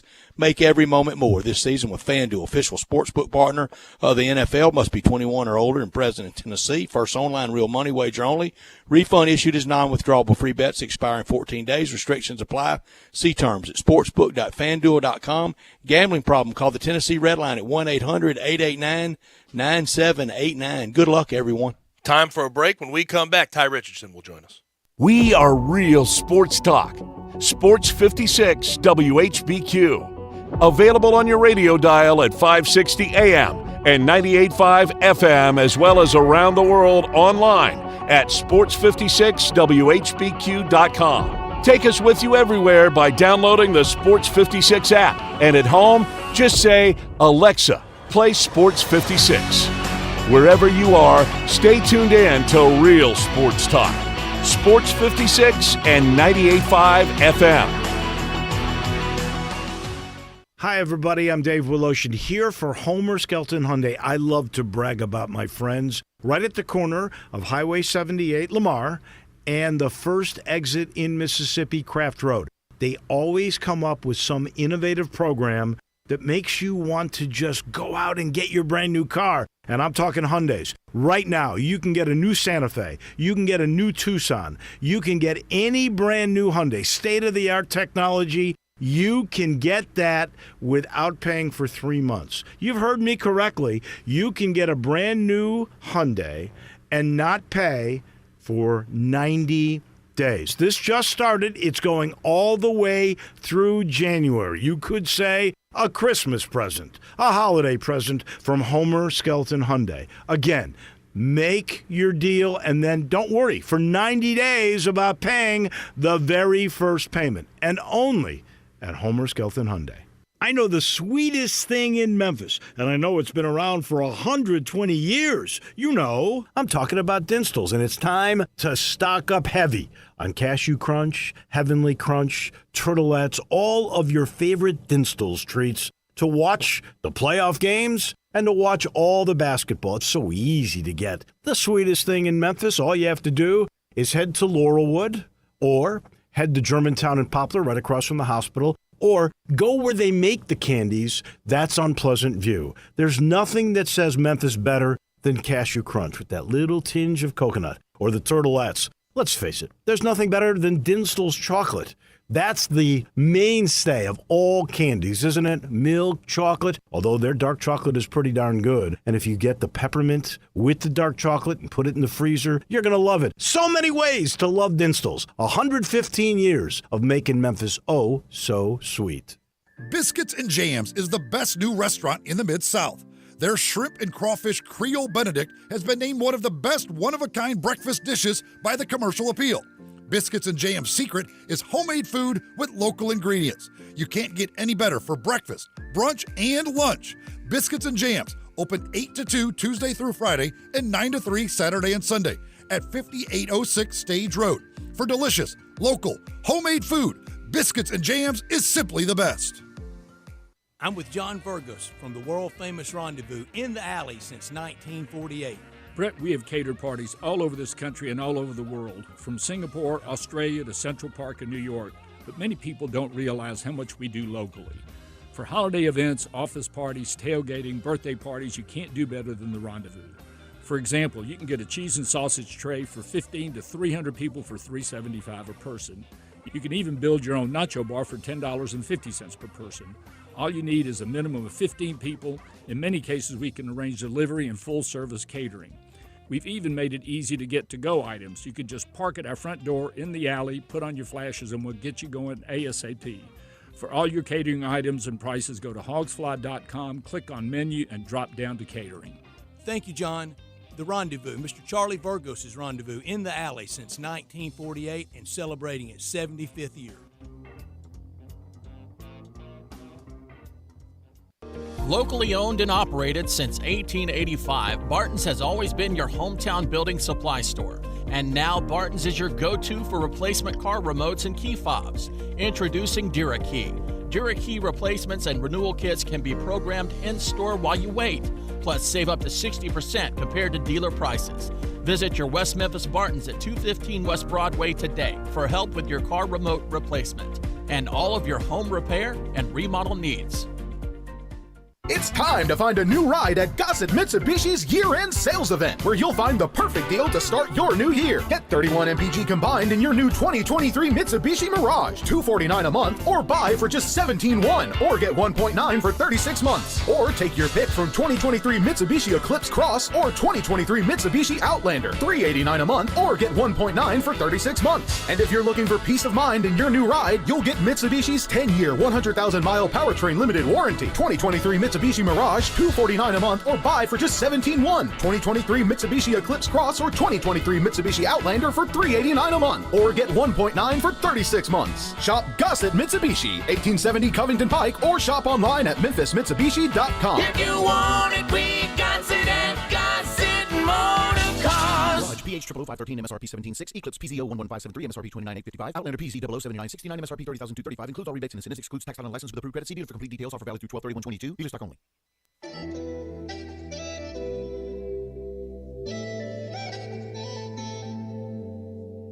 Now, back to Sports Time on Sports 56 and 98.5 FM. This hour is brought to you by the Big Green Egg.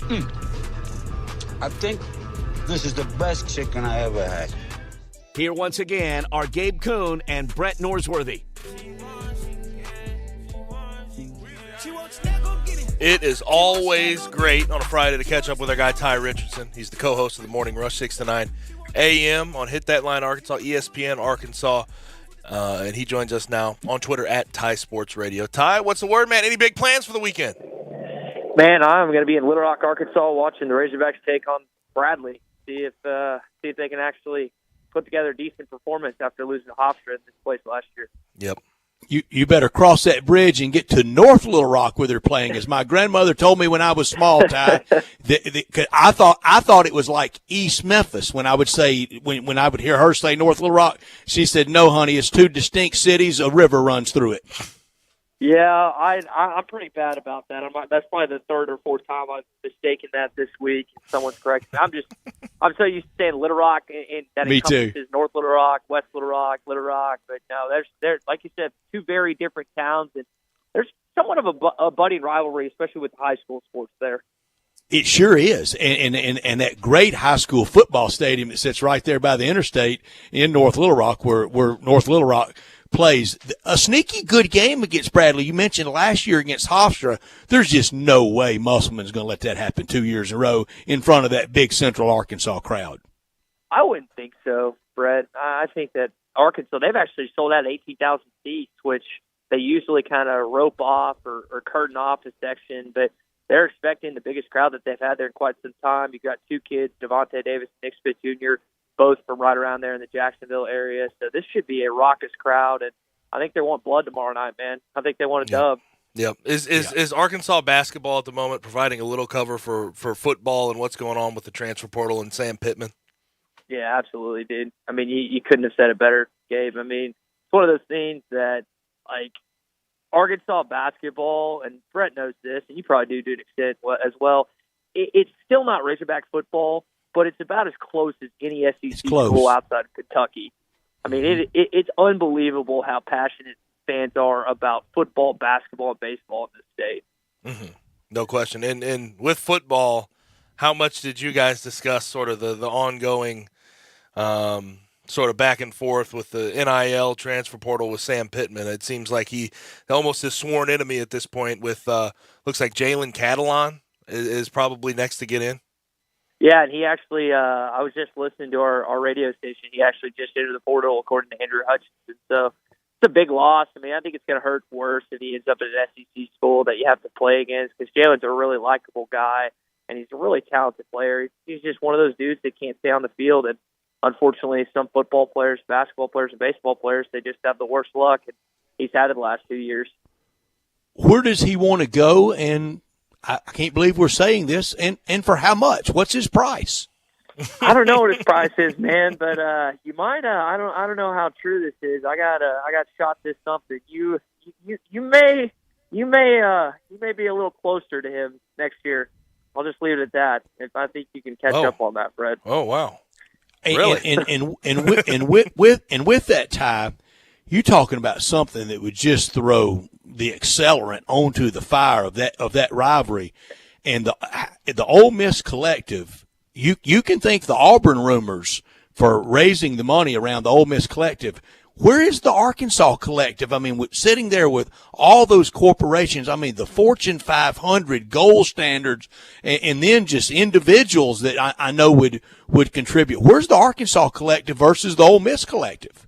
I couldn't tell you a figure. I got a call a couple days ago that we're on pretty solid footing at this point. It's not as public, I don't think, right now. I think it's just kind of have to wait and see. It's kind of a weird deal because universities don't want to boast about how they're having a hand or having all these boosters get together this money, but at the same time you need it. It's a necessary evil of sorts to, stay in pace of the SEC and college football. So it's just a weird deal right now. And then I saw that thing in Southern California where some board, I couldn't tell you which, ruled USC, some athletes, employees of the state. So we just have so many layers that we're going to have to untangle in the coming months and years with this whole thing. Ty, that is, you're right about the administrators. You want to see them get a look on their face like they just drank spoiled buttermilk as you ask them about the collective and you ask them about the NIL. They almost want, it has to be, but they want it separate and apart from them. And they all, I think if you got them to tell the truth, they don't like it either, because that's running against fundraising for the university, for university projects, and for other athletics department projects. Yeah, I was thinking about, go to, let's just throw out a John Tyson. I could tell you the head of FedEx, if he supports Memphis or Ole Miss, whatever. You're like, hey, we need this so-and-so for a facility. He's gracious enough, or she's gracious enough donate that. And then 6 months later, you're like, oh, by the way, we need $500,000 to get this kid to campus. Yep. He's just like, Yeah. oh, did I just help with that? He's like, yeah, but that's a separate thing. Hey, and we need the library donation too. Yep. Yeah, sure. Yeah, don't forget about academia while we're really here. Wink, wink, nudge, nudge. But I just think that's a difficult thing. It's really easy to spend someone else's money, as my boss always says. But it's not an endless supply, right, Gabe? It's not. We can act like it is, but eventually some of these donors are going to come call and be like, yo, we've been giving up millions. We haven't sniffed a college football playoff, a Final Four, or College World Series. We're pulling the plug. See you later. Then what do you do? Yeah. How are you as concerned as I am with the Sam Pittman messaging? I saw today Steve Sullivan put out a quote saying, I still don't believe in buying players. I want the players to come to the university. It's heading to a disturbing place. Are you as concerned as I am with that type of messaging in this day and age? I think it's bad. I just think it's an awkward situation for a lot of different parties. And again, it's so difficult to be a college football coach to begin with, but this is just only amplified that. Mm-hmm. No question. Do you think if the college coaches told the truth, if with no repercussions, with no fallout, don't you think it would be almost unanimity that they hate where the sport is right now, from the early signing period, recruiting, chasing 10th graders, chasing reserves, re-recruiting your roster? Don't you think if they told the truth, they would all say they hate it, but they like the money? 100%, Brett. I mean, I think that's not the single reason, but I think it definitely played a part in why Coach K and Roy Williams got out. It was reported that. Now, that's college basketball compared to college football. I think it puts Saban out the door. And if it does, I'm happy just because I'm so sick of them winning matches. They're getting close every year, and I want someone else to have a chance. And I know there's been other SEC schools that have won while he's been coaching, but I think there's no question about that, Brett. If they were in a tell-all, or you put them through a polygraph and we're like, hey, what do you actually think about this? They would burn the machine rip up. it to shreds. Yeah. I'm curious. I feel like there's some coaches out there that are using it fully to their advantage. You look at the Kirby Smarts of the world. I don't know how worried he is in the grand scheme of things, but I think but does he love doing it? That's my question. I don't know if he loves. I know it. a lot of them do it well. Yeah, doing it well and loving it are two different things. I completely understand that. Now, last thing for you: are we any closer to seeing a defensive coordinator hire for that staff? Yeah, there's rumors circling around Maryland, D.C. I know there was another. I think it's a Tulane defensive coordinator. That's been another guy that I think Bruce Feldman brought up. I don't know. They got the guy from Stanford, and forget it. I think it's Morgan Turner. I believe the tight end. Good hire. A number of different All-Americans actually recruited in Ertz, Hooper, all those guys. Yeah, so Ertz was a unanimous All-American when he was in Palo Alto. That's a pretty big deal. You bring up. Go ahead. Go ahead. You go ahead. My bad. Well, I was going to say, I just think people are excited about him, to your point. Yep, and you bring up Tulane's defensive coordinator, Chris Hampton. That would be a home run hire. From Memphis, Tennessee. That'd be a home run hire. How about that? He's been unbelievable. Yep. Willie Fritz has done his number and done a really good job this year, but he's the reason that team goes in a lot of ways, because that defense from Memphis is tough. Played at South Carolina. His dad used to listen to these airwaves. That's so cool. That's a connection. It's small world, guys. Right in there. For sure. His dad was Ron Hampton. I knew him well. For sure. But Ty, appreciate it, man. You enjoy yourself this weekend, and let's see if the Hogs can get that dub against Bradley. I hope so, guys. If I don't talk to you before next weekend, Merry Christmas to you and all your listeners. Yes, sir. Thank you, Ty. Enjoy being back home in Central Arkansas, in Little Rock and in North Little Rock. Thank you, Ty. Appreciate it, Ty. Yes, sir. See you guys. You got it, man. Ty Richardson with us from ESPN Fort Smith in Northwest Arkansas, and the Razorbacks in Bradley tomorrow night at Simmons Bank Arena in North Little Rock. It's time now for our Ghoul Salon and Spa Style segment. Next week, make the holidays perfect with that Ghoul's gift card, the perfect size, the perfect color for anybody, male, female, young, old, business associate, loved one. Say thank you to employees. Say thank you to a friend, however you want to do it. That Ghoul's gift card, it is the perfect gift, and it's the time of the year for that. Go to GhoulSalonSpa.com spa.com. Put however much you want on it. You want to get multiple cards and you want them all at $50 each, you can do that. If you want the big gifts, you sure can do that at GhouldSalonSpa.com. A commitment to providing a unique fashion-forward experience at Gould's. That's been their mission statement, now coming up on 91 years. Since 1932, Gould's Salon and Spa, they've been turning heads. And that Gould's gift card that you can get at GhouldSalonSpa.com. The perfect gift for any season. All the locations at Gould's, from downtown to out east, all points in between. A family operation, sons, grandsons, granddaughters, valuable associates, from a small hair salon to today's juggernaut. Upscale ambiance, chic style that once was considered a Hollywood luxury.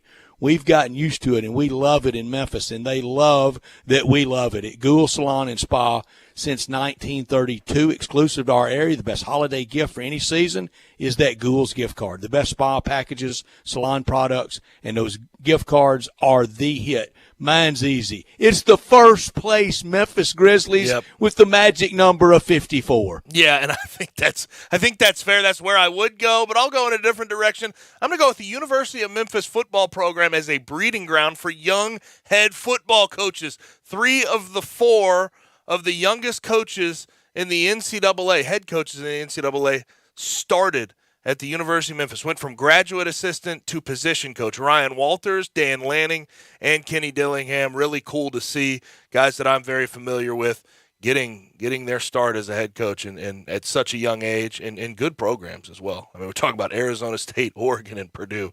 Well done by them. Let's go ahead and get to a break. When we come back, we'll talk about the bowl season that started today, and also Tigers versus A&M on Saturday. That will be a massive matchup. We'll be right back on Sportstime. Add a little fun to your lunch break. Join Johnny Radio for Sports 56 Happy Hour from 11 to 1 every weekday on Sports 56 and 98.5 FM. Welcome to Triumph Auto Sales, where you'll have a great car buying experience. Triumph Auto Sales is your #1 source of quality pre-owned vehicles, ranging from lease returns to new car trades, all at huge savings. Plus, Triumph has a full array of financing options to meet your needs. Find your next car online at triumphautosales.com or stop in today at 4875 Elmore Road. Triumph Auto Sales will help you get the vehicle you want at the price you need and the service you deserve. For a great car and a great experience from a local and family-owned business, visit Triumph Auto Sales.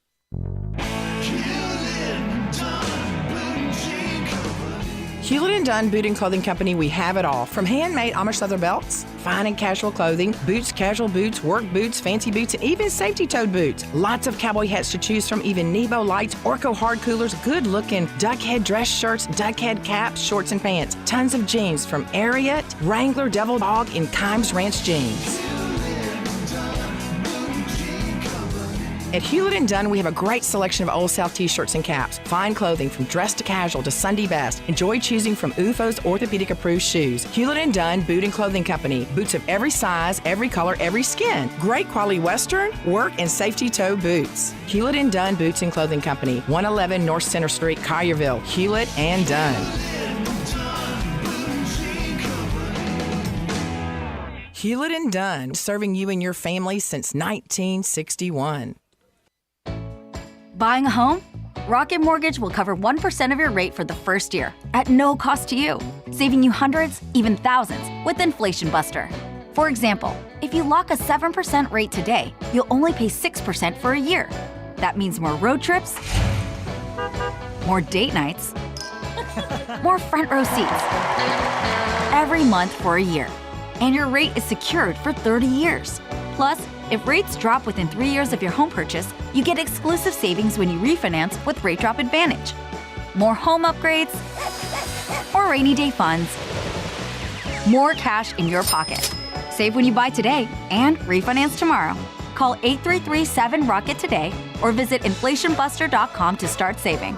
That's 833-7ROCKET or go to inflationbuster.com. For fees covered, rate, life date requirements, and other terms and conditions, visit inflationbuster.com or call 1-833-7ROCKET, equal housing lender, license in all 50 states, NMLS Consumer Access.org, number 3030. 0650 acquisition fee, 30,000 miles per year, 20 cents excess mileage, 0 security deposit. Forte PE 545,584, MSRP 22,150. Sorrento PG 172,274, MSRP 32,720. Includes all rebates and incentives. Must finance through KFA Hyundai. Excludes tax title and license with approved credit. See dealer for complete details. Offer valid through 1/3/2023. Dealer stock only. Warranties a limited powertrain warranty. See Kia.com or retailer for details. Mid-South Randy here at Gossett Kia South Mount Moriah, and we're gearing up for the season of giving back. And if you buy a car now through December 31st, Kia will make a donation to our very own St. Jude Children's Research Hospital. Hey, Jeff, my man, took the day off to visit Santa to get his list ready, so I've got the helm today. And to celebrate, we've got 2023 Kia Forte LXS, 41 MPG highway, $234 a month, 36-month lease, $27.99 due at signing. And 2023 Kia Sorrento LX, $388 a month, 36-month lease, $34.99 due at signing. Plus, you always get the 10-year, 100,000-mile powertrain limited warranty. And if we don't have it today, we'll order it for you. You won't pay over MSRP at Gossett Kia South Mount Moriah. And like Jeff says, whether you live in Horn Lake, South Haven, Olive Branch, or Memphis, you'll be happy at Gossett Kia Mount Moriah, 2680 Mount Moriah or KiaMountMoriah.com.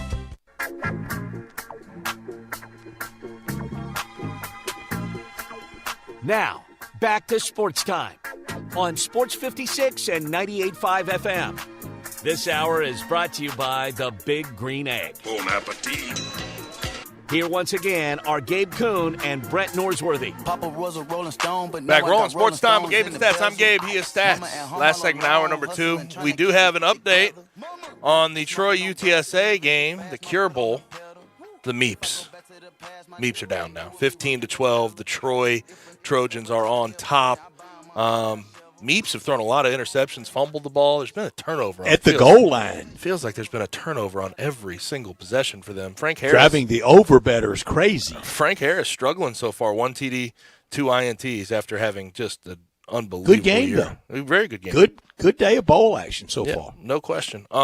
Speaking of bowl action, we mentioned this a little bit earlier, but per Chris Lowe, Bryce Young and Will Anderson Jr. have told Nick Saban they plan to play in the Sugar Bowl. This is an interesting one. I mean, I agree with you. I think there's a nobleness, if you will, if that's a word, to wanting to play in a bowl game, but at the same time, if it leads down a path where either of these guys get hurt and hurt their draft stock, I think that's rough. That's tragic. How worth it was it? I mean, yeah.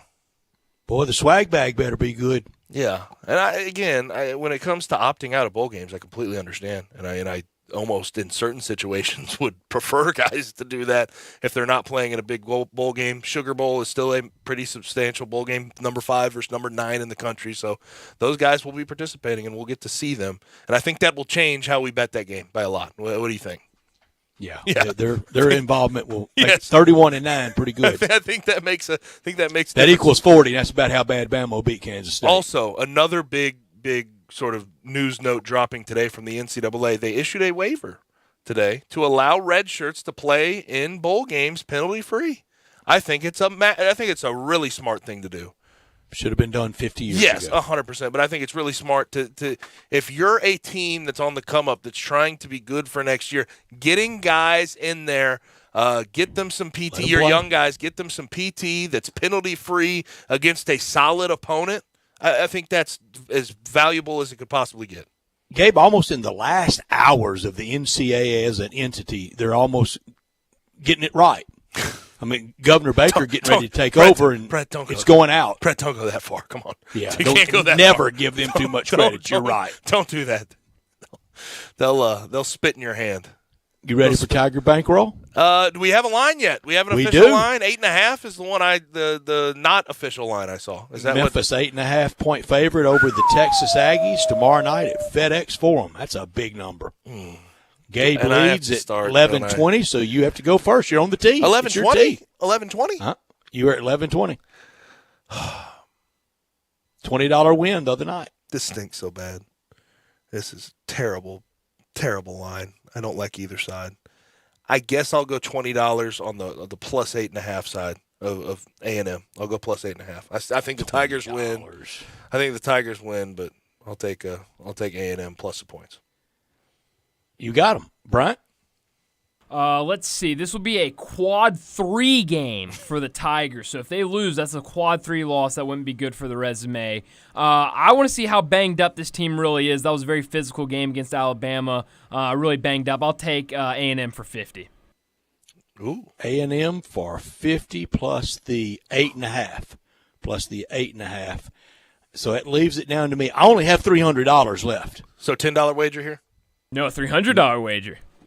1/3, 100, A&M plus 8.5. Brett, Okay. you keep doubling and tripling down. I mean, I'm amazed at this point. At this pace, you're not even going to have any money left for conference play. I don't even know. I mean, this is. I'll be down to the Sonic coin collector, coin counter one for conference play. This is borderline. $10 minimum. I'm getting down to being dormy. I hate to say, this is borderline getting. If you lose this one, Brett, 800. That'd be pretty pitiful.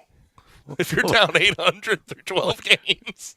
What do we And I'm not trying to slap you down. I watched it all on the Tiger Bankroll. Good Lord. My gosh. Tigers 7-4 against the spread so far this year, though. So there's something there. That's what you are in these picks. Bryant 6-5. I'm 4-7.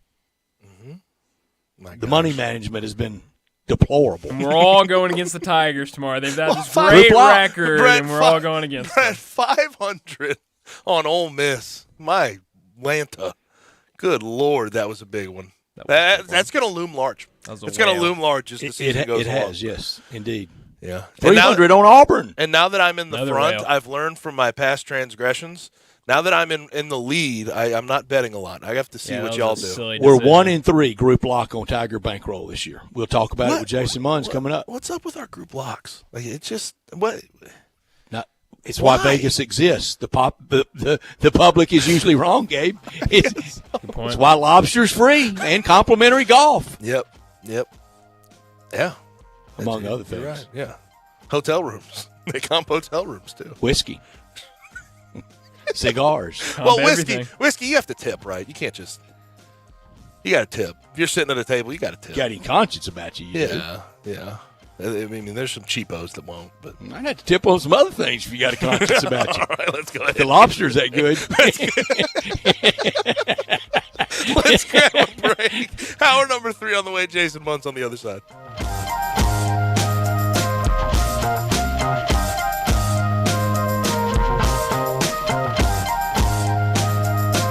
I'm with John Burgos from the world-famous Rendezvous in the Alley since 1948. Brett, I want to talk about our seasoning and sauce today. Our sauce is a great blend of sweet, mustard, and vinegar. It's good on so many items other than barbecue. It's good on pizza. People use it in lieu of ketchup. But our seasoning is the original dry rub, created by my father using a mixture of Greek and Cajun spices. People think our sauce and seasoning are good just during the grilling season. Nothing could be further from the truth. It's good year-round. Our seasoning is good on fish, chicken, deviled eggs, corn on the cob, French fries. People even put a dash in a Bloody Mary. To get a complete list of all of our recipes using our products, go to hogsfly.com, click recipes, and you'll see 50 wonderful items and dishes. And Brett, our sauce and seasoning is available at most grocery stores, and if they don't have it, please remind your grocer to stock it. And our slaw is also available at most Kroger stores. Thank you, John. The Rendezvous, Mr. Charlie Burgos' Rendezvous in the Alley since 1948 and celebrating its 75th year. Did you know nearly 40% of men under 40 and over 75% of men over the age of 40 experience sexual performance concerns? At the Memphis Men's Clinic, their experienced physician performs a comprehensive evaluation that determines which specific issues may interfere with your sexual performance. These issues can vary and range from anxiety to medical issues, low testosterone, or erectile dysfunction. The Memphis Men's Clinic has evaluated hundreds of men of all ages over the years and reestablished a normal sexual life. The Memphis Men's Clinic will work aggressively to resolve issues and allow you to restore your sexual health and overall well-being. That's the Memphis way. If you're 20 years old or 90 years old, come and get cared for the Memphis way. Treatment that's based on your specific needs after a professional clinical evaluation by their experienced board-certified physician. Call the Memphis Men's Clinic today at 901-443-0475 or visit memphismensclinic.com. At Jason's Deli, when you're dining in or picking up curbside, you can expect wholesome food and no surprises, just delicious sandwiches, crisp salads, and quick quality meals made with the freshest ingredients and no artificial trans fats, MSG, high fructose corn syrup, or artificial colors and dyes. Around here, a lot of thought goes into what we put into our food and what we take out of it, because you're not just taking a bite, you're getting a taste of who we are. New items are constantly being created to expand our menu for all tastes and special diets with vegan and gluten-free options available. Convenience and on-time delivery you can count on. It's just a click away at jasonsdeli.com, so whether you need to feed 5 people or 5,000, the team at Jason's Deli, they have the credentials and the commitment to keep you satisfied. Freshness is nearby at Jason's Deli with locations at Ridgeway in the Park Place Center, Poplar and Highland, Germantown Road in Cordova, and on Goodman Road in Olive Branch. Jason's Deli. It's wholesome food and no surprises. Hi, this is Troy Fiveash, owner of Fiveash Roofing. In these uncertain economic times, there are so many things as a contractor and a business owner that I cannot control. The rising cost of materials, not to mention fuel and transportation costs. In the last 2 years, shingle prices have almost doubled and commercial materials have doubled. And I don't have to tell you what fuel costs these days. But you know what I can control? How much markup I put on a project. I have always prided myself in knowing I never gouge a customer. But in an effort to ensure my crews have work and my customers are being treated fairly, I have lowered my profit margin, hoping to give you a price you can live with and keeping my crews busy. So if you need a roof or gutters, please give us a call. Fiveash Roofing, fair, honest, and ethical. Fiveash Roofing, a proud sponsor of Tiger Athletics and a member of the Tigers home team. 367-0050 or memphisroofer.com. 367-0050 or memphisroofer.com. Fiveash Roofing, it's what we do. We're here for you. I'm Gary York. I'm the service director at Lexus of Memphis. Our service department wants to be more than just a place where you get your oil changed. We do glass repair, windshield replacement, recalibration of your camera and sonar systems, even wheel repair, tire replacement, all the things you would expect from a luxury automotive dealer. Please check out our website. You can schedule your appointment, check out our specials, hours of operation, or if you'd like to do it in person, please reach out to one of our associates at 901-271-5199. We are Sports 56, WHBQ Memphis, and W253DF Memphis, Flynn Broadcasting Stations.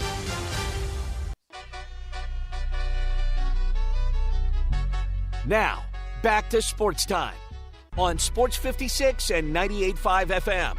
This hour is brought to you by DeSoto Auto Sales. I couldn't believe it either, but that thing runs like new. Here once again are Gabe Kuhn and Brett Norsworthy.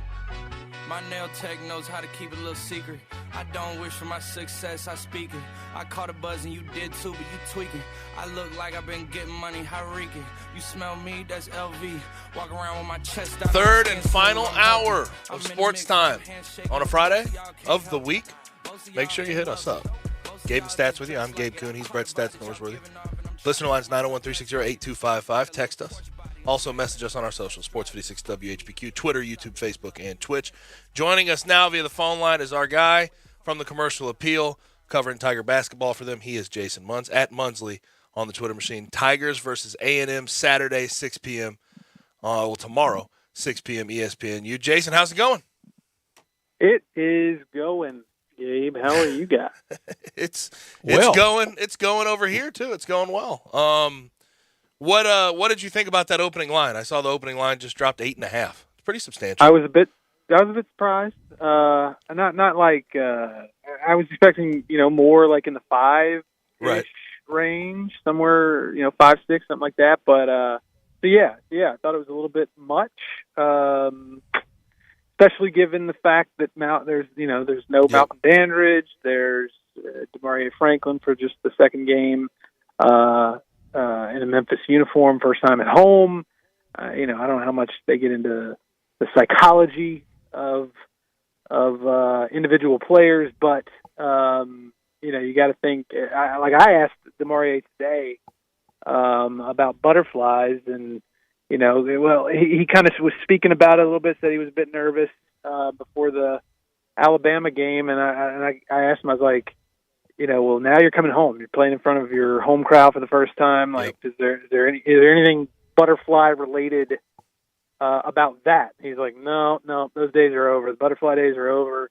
I'm all good. But we'll see. We'll see about that. But yeah. So I think I did not bat an eye that they favored Memphis at all, but 8.5 was pretty substantial, I thought. Real quick, since you bring up the injuries, I know you guys talked to Penny Hardaway about the lineup sort of decisions he's going to have to make with Malcolm Dandridge out. What do you think in the macro is sort of the idea behind what he'll go for? Obviously, KO has not really shown a whole lot early in the season. He certainly can block some shots, but offensively not much there. Defensive rebounding is not necessarily a strong suit. Do you think it's more likely in the macro that he'll go small in this stretch without Malcolm, or do you think KO will sort of get the Malcolm minutes? Yeah, I think it's going to be more so the former. I think he's definitely going to lean into the small lineup, the small ball approach. I think DeAndre is going to play a bunch of minutes at the 5. I think Chandler Lawson and Elijah McCadden are going to sort of tag team the 4 spot.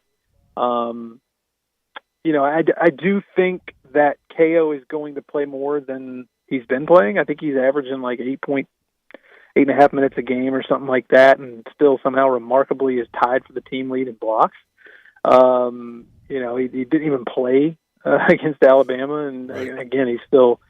I mean, if there's one thing we know beyond any shadow of any doubt, it's that KO can block shots. And I was of the opinion before, even before he didn't even play against Alabama, that he was showing progress. I thought that he was looking better each time out. He's still got a long way to go offensively, and the hands are still, a work in progress, but his footwork was getting better. He was setting better screens, I thought. Like, he was starting to get it. Things were starting to click for him as far as, like, his understanding of what Memphis wants to do on the offensive side of the floor. So I do think that he is going to see more time. But I also believe that Penny is, he's gonna lean into this small ball situation.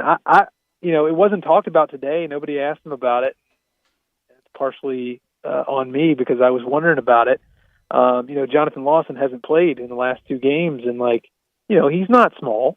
Right. He's got some length. So, is there a situation that maybe he steps up and takes a few minutes, maybe at the 4? Keontae Kennedy has got some length a little bit. Maybe he. I don't know. We'll see. But I think more often than not, it's going to be Kendrick, Alo, DeMaurier / Keontae at the 3, Elijah / Chandler at the 4, and DeAndre / KO at the 5.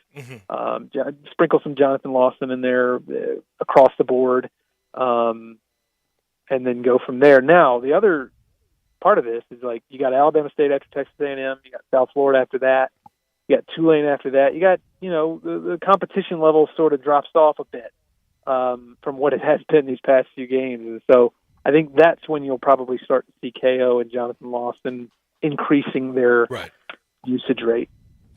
Jason, almost a road trip, except for the 3-point deficit at Tuscaloosa, that you couldn't have drawn it up better. Those 2 games were played like a ticket to be punched to a Final Four. Auburn game last Saturday at State Farm was like a Thursday night round of Sweet 16, and then at Tuscaloosa was like a Saturday game, and winner goes to the Final Four. Tigers just came up shy. I don't think they played well in either game, but what I've loved most about the reaction to this week, everybody's kind of joined in on, you almost like where they are now after the defeat as much as in victory, except for the coach and the players. They're not pleased at all. I love that.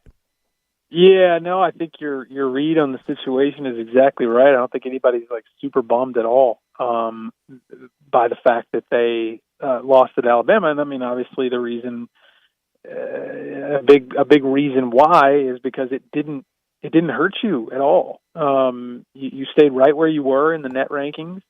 I want to say they even bumped up a spot in KenPom. Going to the number 4 team in the country's house and losing by 3 points when you didn't even play that well. That's the. I was telling somebody earlier this week. C game. What's that? A C game. That wasn't even that was nowhere near the Tiger Woods A game. It wasn't even B. It was a C game and shoulda, coulda. Yeah, right, exactly. I mean, and like to me, that speaks volumes about where this team can, like the potential of this team. Like, yes, Alabama definitely hit 10 3-pointers. They did.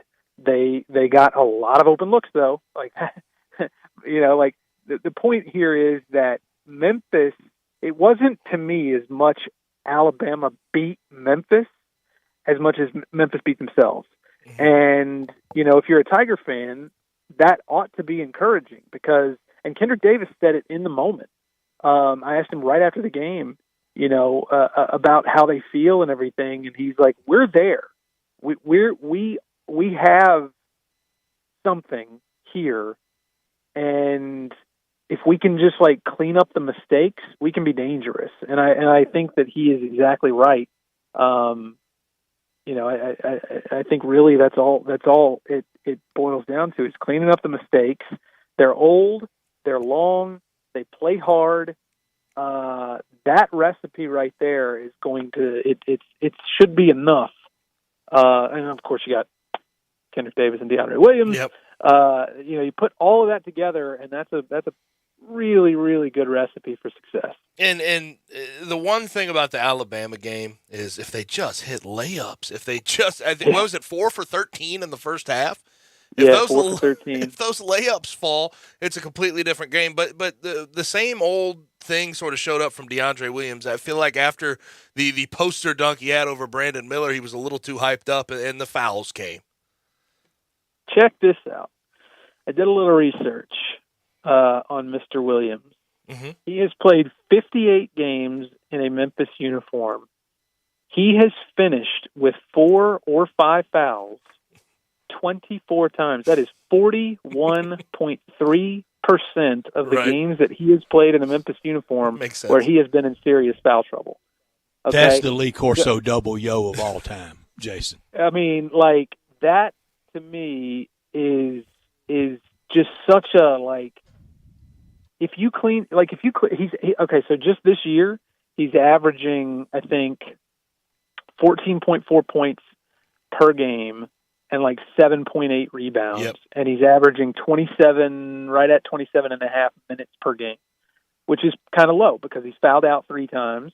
And I think there are 3 other games where he finished with 4 fouls. So, you're kind of like having to scale back his minutes because he's in foul trouble. So I did a little bit of numbers crunching, and if he averaged just 5 more minutes a game, which would be like 32 and a half minutes a game, which is not a ton, it would still not even be the most on the team. But if he averaged just 5 more minutes a game, his points per game would go up from 14.4 to 16.9 if he scored at the same rate. Mm-hmm. While, in those extra minutes, he would go from 14.4 to 16.9, and he'd go from 7.8 rebounds a game to almost 10. Like, that's, slam dunk first team all conference and like type numbers, and then maybe even pushing for, like he'd be in the top 3, I would think, with those kind of numbers at the end of the year for Player of the Year voting. Yep. Jason, So, you like, were working, that's so just you how important. That's just how important. I didn't mean to interrupt you, but that's just how important it is for him to stay out of foul trouble. And if he can get that cleaned up, it's frustrating in a lot of ways. It is. You were at the game, and they were bouncing around his NBA status, NBA prospects. And I don't want to get too much into that because we care about him doing well here. But Fran Fraschilla said he didn't think there was any doubt he's a roster guy somewhere next year. I think he's right because, I don't know about you guys, but to me, he is moving better than he ever has in a Memphis uniform. Like, he's fast. He looks faster. He looks just like everything that he did his first 2 years here looked like it was a labor. Like it was max effort, mm-hmm. And I don't necessarily see that. Like that poster that he put on Brandon Miller, right? That one-handed dunk there early in the second half, like that's Brandon Miller. I don't know if if people notice that, but that's like a first round. Yeah, he's more than a high roster first guy.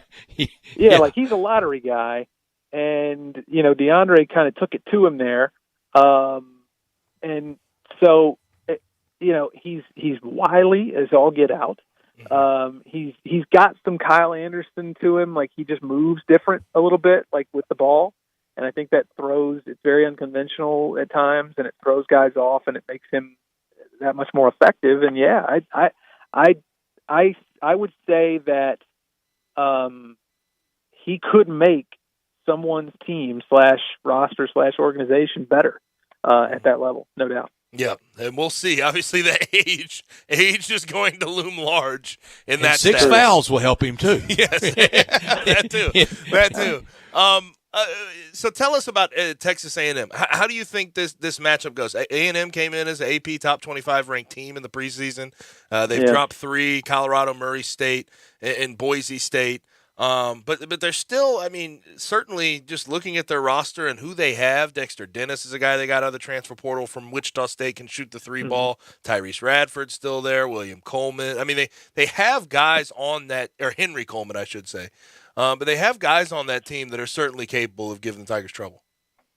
Yeah, I mean, they play better. They're a much better offensive team than they are a defensive team. But yeah, like to me, Texas A&M is kind of dangerous. Like they're if you sleep on them, they could easily sneak up on you. I mean, like Buzz Williams is a good coach, and they do have good players.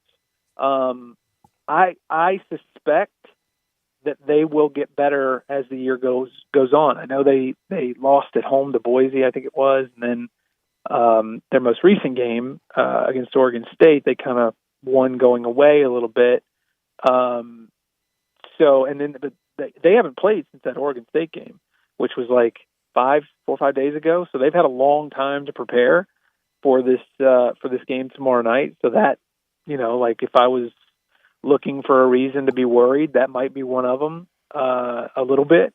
I still think Memphis wins, and, I fully expect DeAndre Williams to, because Penny said this on his radio show on Wednesday. He said that they had a talk, and he made it a point to say we had a talk.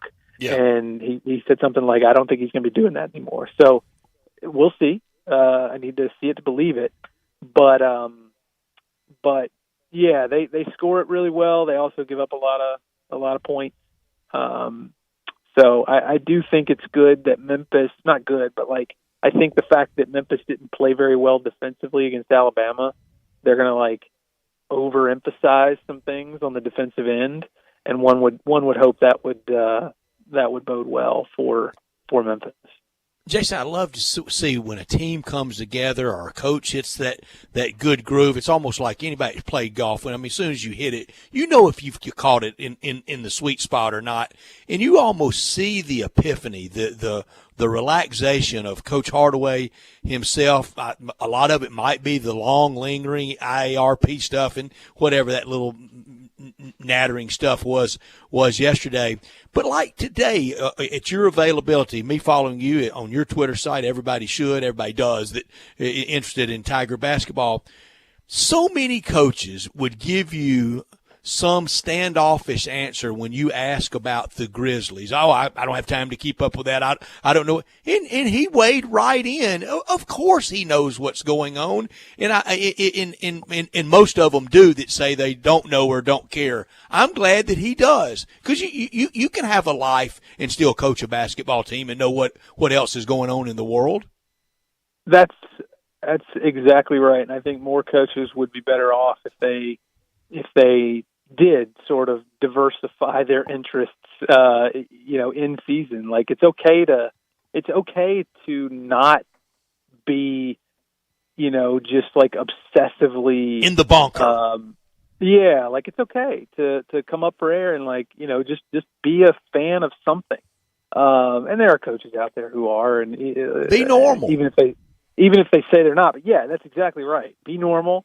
And Penny sure is. I mean, like he's at the end of the day, like he says it all the time that he is a fan of the game, and obviously, the hometown team and everything. And I think he's part of I think he's got a stake, minority stake in the franchise. So, there's that tie-in. But I do think that it's, whether he did or not, whether he had that connection or not, I do think he would still just be, watching games and enjoying what's going on. I mean, I know that he was even at a Grizzlies game earlier this year, I'm pretty sure. So he gets, like, they went to a Hawks game while they were in Atlanta after the night after the Auburn game. He took them to the Hawks Bulls game. So, it's refreshing to see that side, to have a coach who's comfortable showing that side of them. They're sort of humanizing their human side, even in season. It is nice. Now, Jason, I may ruffle a few feathers when I ask this of our listening audience, but it is what it is. I look at Penny Hardaway, and I think over the years with him at Memphis, and even through his AAU circuit days, there's been some sort of recycled narratives about him as a coach, and I think some have been fair, some have been unfair. There was one that always comes up about Mike Miller and how that all ended at the University of Memphis. There's one that always comes up about him managing guys behind the scenes. I think that's relatively fair based on what we've seen. But I really started to think about this when I heard Fran Fraschilla on the TV broadcast.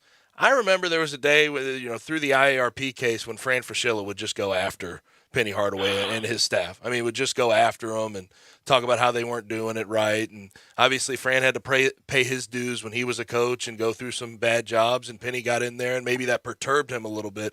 But do you think that all those sort of narratives, I mean, and Fran, this game against Alabama was just, couldn't stop saying good things about Penny Hardaway and what this team is doing. Do you think that those narratives are now being extinguished on a national scale, at least slowly? It sure does seem like it. And I don't think it's any coincidence that it's happening in the first season after they got to the NCAA tournament. Like, I think that's kind of like a rite of passage for especially either young coaches or coaches who came in without, quote unquote, paying their dues by, having to take this job there or this assistant job there or this director of operations job here. Like, Penny didn't have to do that. He didn't, he didn't do any of that. He was a AAU coach and a high school coach, and obviously had a long history as a great player and that sort of thing. And he's at his hometown. He's at his alma mater, and so he came up differently than probably 98, 99 % of all coaches, and I'm sure that does rub people a certain way. But what can you do? He's in year 5, so this was not like a flash in the pan lark. That hadn't been easy. It hasn't been easy, and he stuck with it, and they won the NIT, and then they got to the NCAA tournament and won a game, and then took Gonzaga down to the wire. So I do think that that has sort of changed a lot of people's Fran's minds. Obviously he's a great recruiter and this, that, and the other thing, and so it has been entertaining to watch the tone change over the years, and the attitudes change. Toward Penny. The mea culpa. And I've seen his entire career here at the University of Memphis, as we all have. This is a different Penny Hardaway, X's and O's, Y's, and on floor. I mean, just feels 100% different, and even behind the scenes. And we've covered that in past weeks, but you just wonder on the national scale if people are sort of noticing that at the level they should be.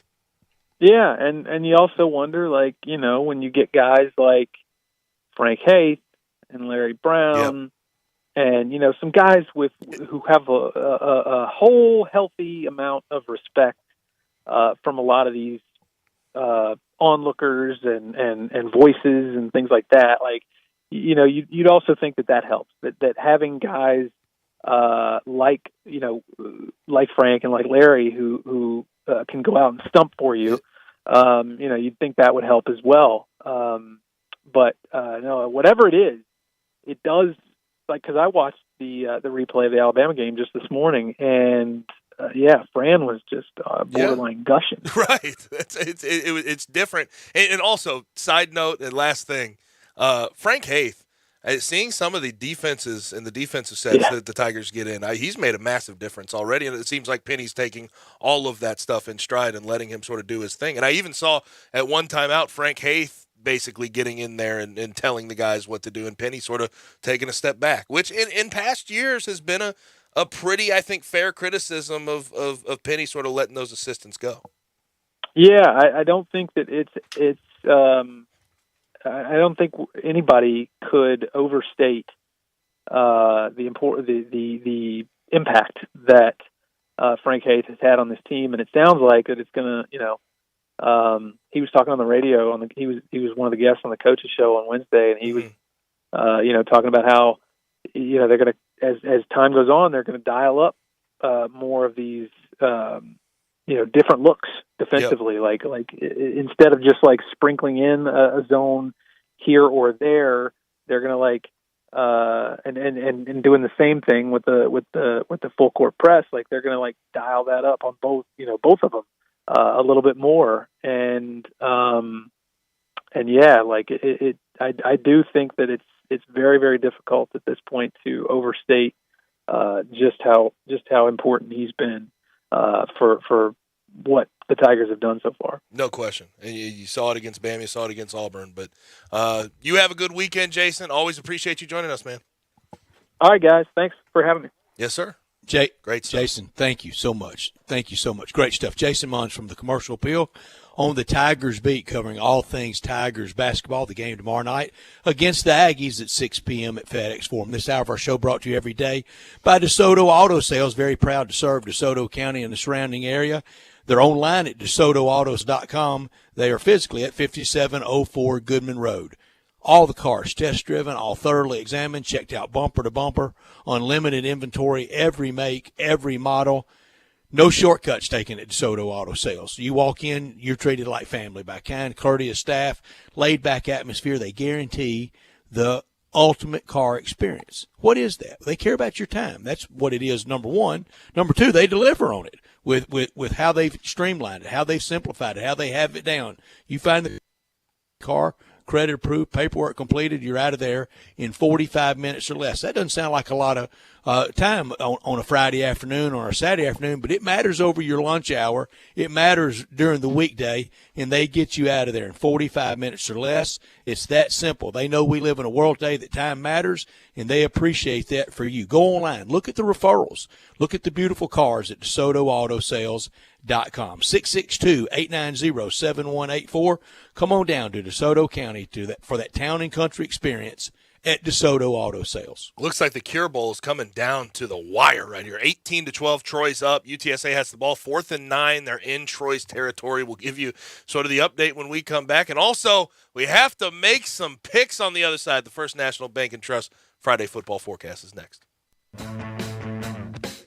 Join the voice of the Tigers, Dave Woloshin, for Wolo and Friends. Weekday mornings from 10 to 11 here on Sports 56 and 98.5 FM.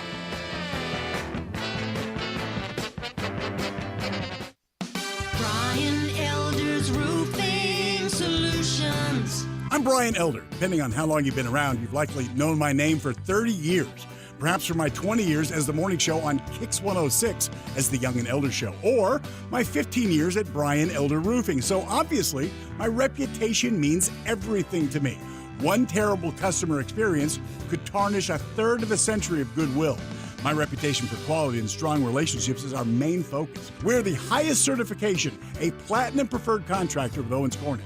If you have a business or a commercial building, we're the highest certification for warranties with GAF and Mulehide products. We don't come at you in sales mode. If you got a problem, sometimes the solution is just to fix the problem. Call me right now. I'll come out and see you today. 867-0303 or BrianElderRoofing.com. Call 867-0303. Brian Elder's Roofing Solutions.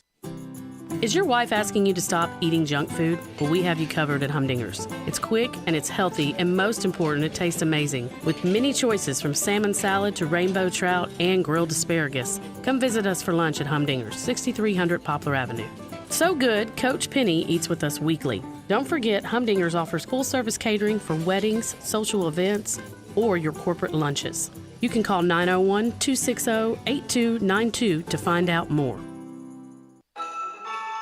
At the Home Depot, we have the tools to make gift-giving magic for all the DIYers on your list. If they prefer working on real homes over gingerbread houses, you can't go wrong with Makita Power Tools, like the 18-volt 2-tool kit for only $249, or the 18-volt compact circular saw for only $139. Get everything you need to get it done with new lower prices on Makita Power Tools only at the Home Depot. How doers get more done. DeSoto Auto Sales specializes in late model cars with low mileage. They have the highest standards in the car industry. All of their cars are test driven, checked out from head to toe, unlimited inventory, every make and model. And if it's not on the lot, they'll find it for you. Walk in the door of DeSoto Auto Sales, 5704 Goodman Road. Within 45 minutes, you can test your car, get credit approval, and finish paperwork within an hour. No shortcuts at DeSoto Auto Sales. Kind, courteous employees, a down-home environment. DeSoto Auto Sales cares about your time.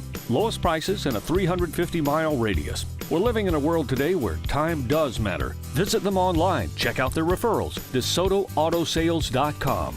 Very proud to serve DeSoto County and other surrounding areas. DeSoto Auto Sales, 5704 Goodman Road. Call 662-890-7184. 662-890-7184.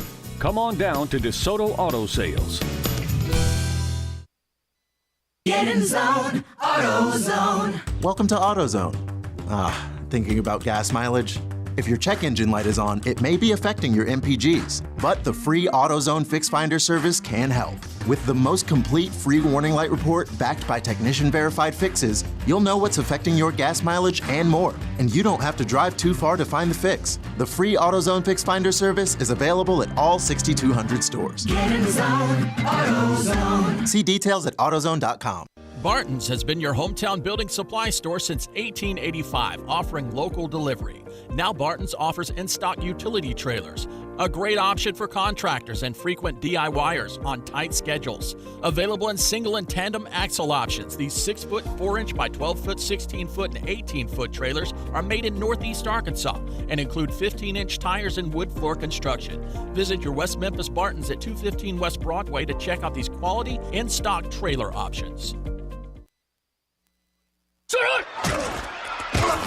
Friday football forecast from First National Bank and Trust, a division of First National Bank of Eastern Arkansas. Real estate isn't something you purchase or develop or desire. It's something you appreciate, respect, and know. With real estate, there's no gray area. You either know it or you don't. First National Bank and Trust, a proud division of First National Bank of Eastern Arkansas. They've known it since their beginning in 1886. Clients depend on First National Bank because they know real estate. Brooks Winchester, Bill Samish, and many more can assist you in your acquisition of that hunting land, farmland, a construction project. Let First National Bank and Trust make your dreams a reality. 775 Ridge Lake Boulevard, Suite 140 in Memphis, 901-498-5763, or the office in Collierville, or online at fnbtmemphis.com. For commercial real estate, residential construction, or recreational and agriculture financing, let First National Bank and Trust help you. They're a division of First National Bank of Eastern Arkansas, where I have had an account, been a friend, and been a customer my entire life.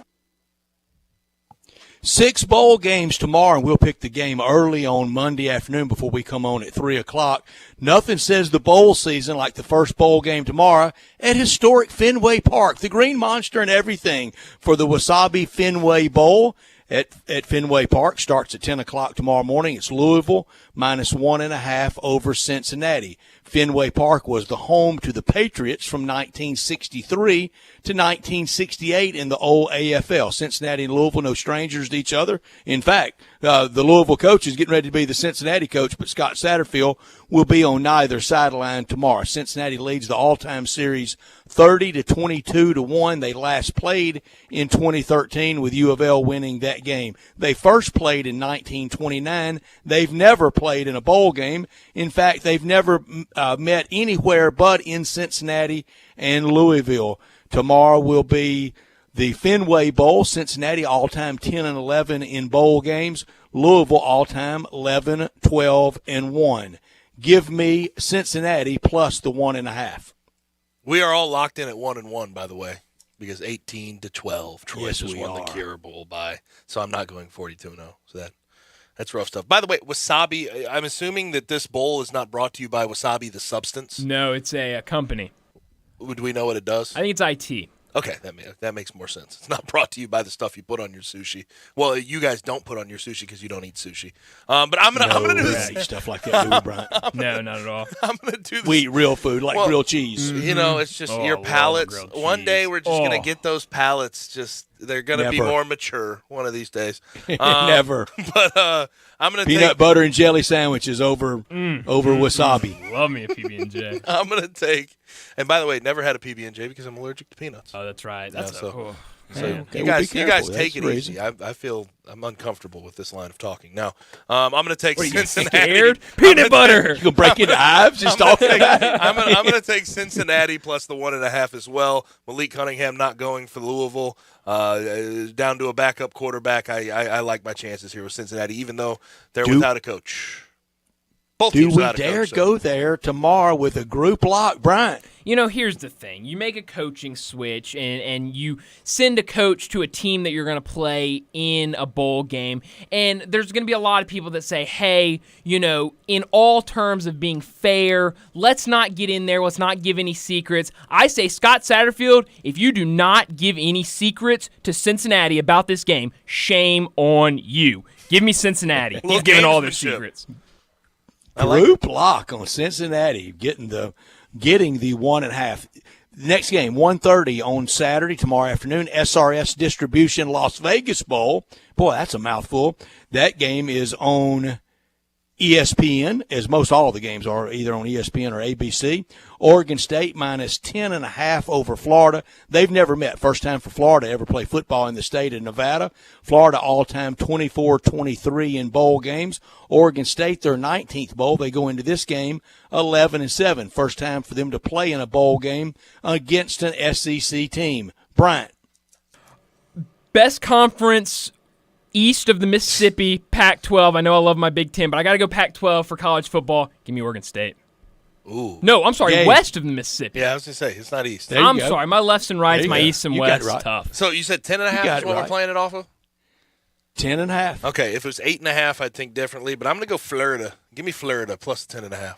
Gators, chomp chomp. I'm going to take the Gators as well, Gabe, and I think it's hang on at the end and maybe just get there by a half point. 2:30 tomorrow afternoon on ABC, where his nighttime TV show is, ironically. I bet it's not irony. Jimmy Kimmel in the L.A. Bowl, presented by Stiefel. It kicks off at 2:30 at Stan Kroenke Stadium at the Dome in Los Angeles, the Dome that the Dolphins needed heaters on the sidelines at last week. That's weird. Dome Stadium need heaters, but they did. Fresno State minus 4.5 over Washington State. Fresno State, they've met 4 times ever. Washington State leads the series 3-1. Last time they played, 1994. Fresno State 14-14 in bowls all time. Washington State 18-19-1 in bowls. Gabe, you pick first. I'm going Washington State plus a 4.5. Everybody's on Fresno State on this one. I'm going to fade the public, and also I think a lot of people. Washington State's been on national TV this year, but it's been late. A lot of those games on the West Coast. I think people are finally going to be seeing Cam Ward in action, and he's going to show out. I think this is a straight-up win for Washington State. The transfer from Incarnate Word. Everybody's not going with Fresno State, or I'm not. I'm going with Washington State. Oh, no. Bryant? Oh, no. Group lock? Oh, no. I've watched Fresno State play like 4 or 5 times this year. Not the I've group yet block. to see them win a game, Not so I'll the go with group block. Washington No. State. Oh, no. Oh, we're Lending Tree Bowl in Mobile tomorrow at 4:45 on ESPN. Southern Miss, 6.5-point favorite over Rice. Rice got in over APR. They were 5-7 on the year. They're 7-5 all-time in bowls. Southern Miss, 11-15 all-time in bowls. 6-6 all-time against each other, though. They've never met in a bowl, though. Rice won last year 24-19. Give me Southern Miss and lay the 6.5. Gabe. How about that? Southern Miss handed Tulane a loss this year. I think people forget about that. But even with that, I don't like them as a team. I don't think they're very good. I'm going to take Rice to get to bowl eligibility. Wait, they're already in a bowl, even though they're at 5 wins. I'm taking Rice plus the 6.5, and I think Rice wins straight up. It's a low blow there, Gabe. A low blow. Only one of these teams almost beat Miami, so I'll go with Southern Miss. New Mexico Bowl, 6:30 tomorrow night on ABC. SMU minus 6.5 over BYU. These teams put the Holiday Bowl on the bowl map in 1980. December 19th, 1980, 46-45. BYU won that thriller. 3-0 BYU all-time over SMU. BYU 16-22-1 in bowl history. SMU 7-9-1 all-time in bowl history. Bryant. I'll go with BYU. Gabe. First of all, can we take a second to appreciate Bryant's explanation for his last pick for Southern Miss? Only one of these teams came close to beating 5-7 It's a Miami. fact. That's as good as anything else. Okay, all right. I'm gonna take. Who'd you take, Bryant? BYU. Oh, terrible pick. SMU minus 6.5. I'm taking SMU. That's fair. I had no reason behind it. Great pick. I take BYU as well. Frisco Bowl, 8:15 tomorrow night on ESPN. Boise State minus 10.5 over North Texas. The Tigers will see both of these teams next year. 3-3 all time against each other. They've never met in a bowl. Boise 12-7 all time in bowl games. North Texas only 2-10 all time in bowl games. I'm going to go with that. Boise State wins, covers, wins easily. Give me Boise State. Bryant. Memphis has DeAndre Williams. North Texas has Austin Awney. They're both older than any college player or person I've ever met. I liked what I saw in North Texas when they played the Tigers. 10.5 is a big number. I'll take North Texas. Oh, Gabe? gosh. And you know what? I look at what Bryant said. I'm right there with him. Give me the 29-year-old. Give me the experience. Give me North Texas right here, plus the points. Monday at 1:30 on ESPN, the Myrtle Beach Bowl. Marshall minus 10.5 over Jim Mora's UConn Husky. Marshall 1-0 all time when these teams have met. Marshall 12-5 all time in bowl games. UConn 3-3 all time in bowl games. Marshall's been around. I'm going to take them and lay the point. Almost the same thing with Boise State at 10.5. Give me Marshall. Gabe? I'm going to make Bryant's pick for him because I know exactly who he's picking. He's definitely taking UConn. There's no doubt about it. And he could prove me wrong here in a second, but I'm going to take Marshall minus 10.5. Bryant, prove him wrong. What a year it's been. I remember sitting in this chair a year ago saying that this was the right hire from UConn and calling that they would be in a bowl game this year. You did. How could I go against the Huskies now? UConn! Roll Straight up! Roll Huskies. You should get a Myrtle Beach Bowl ring from UConn. I should. If they win. You should lobby for a ring.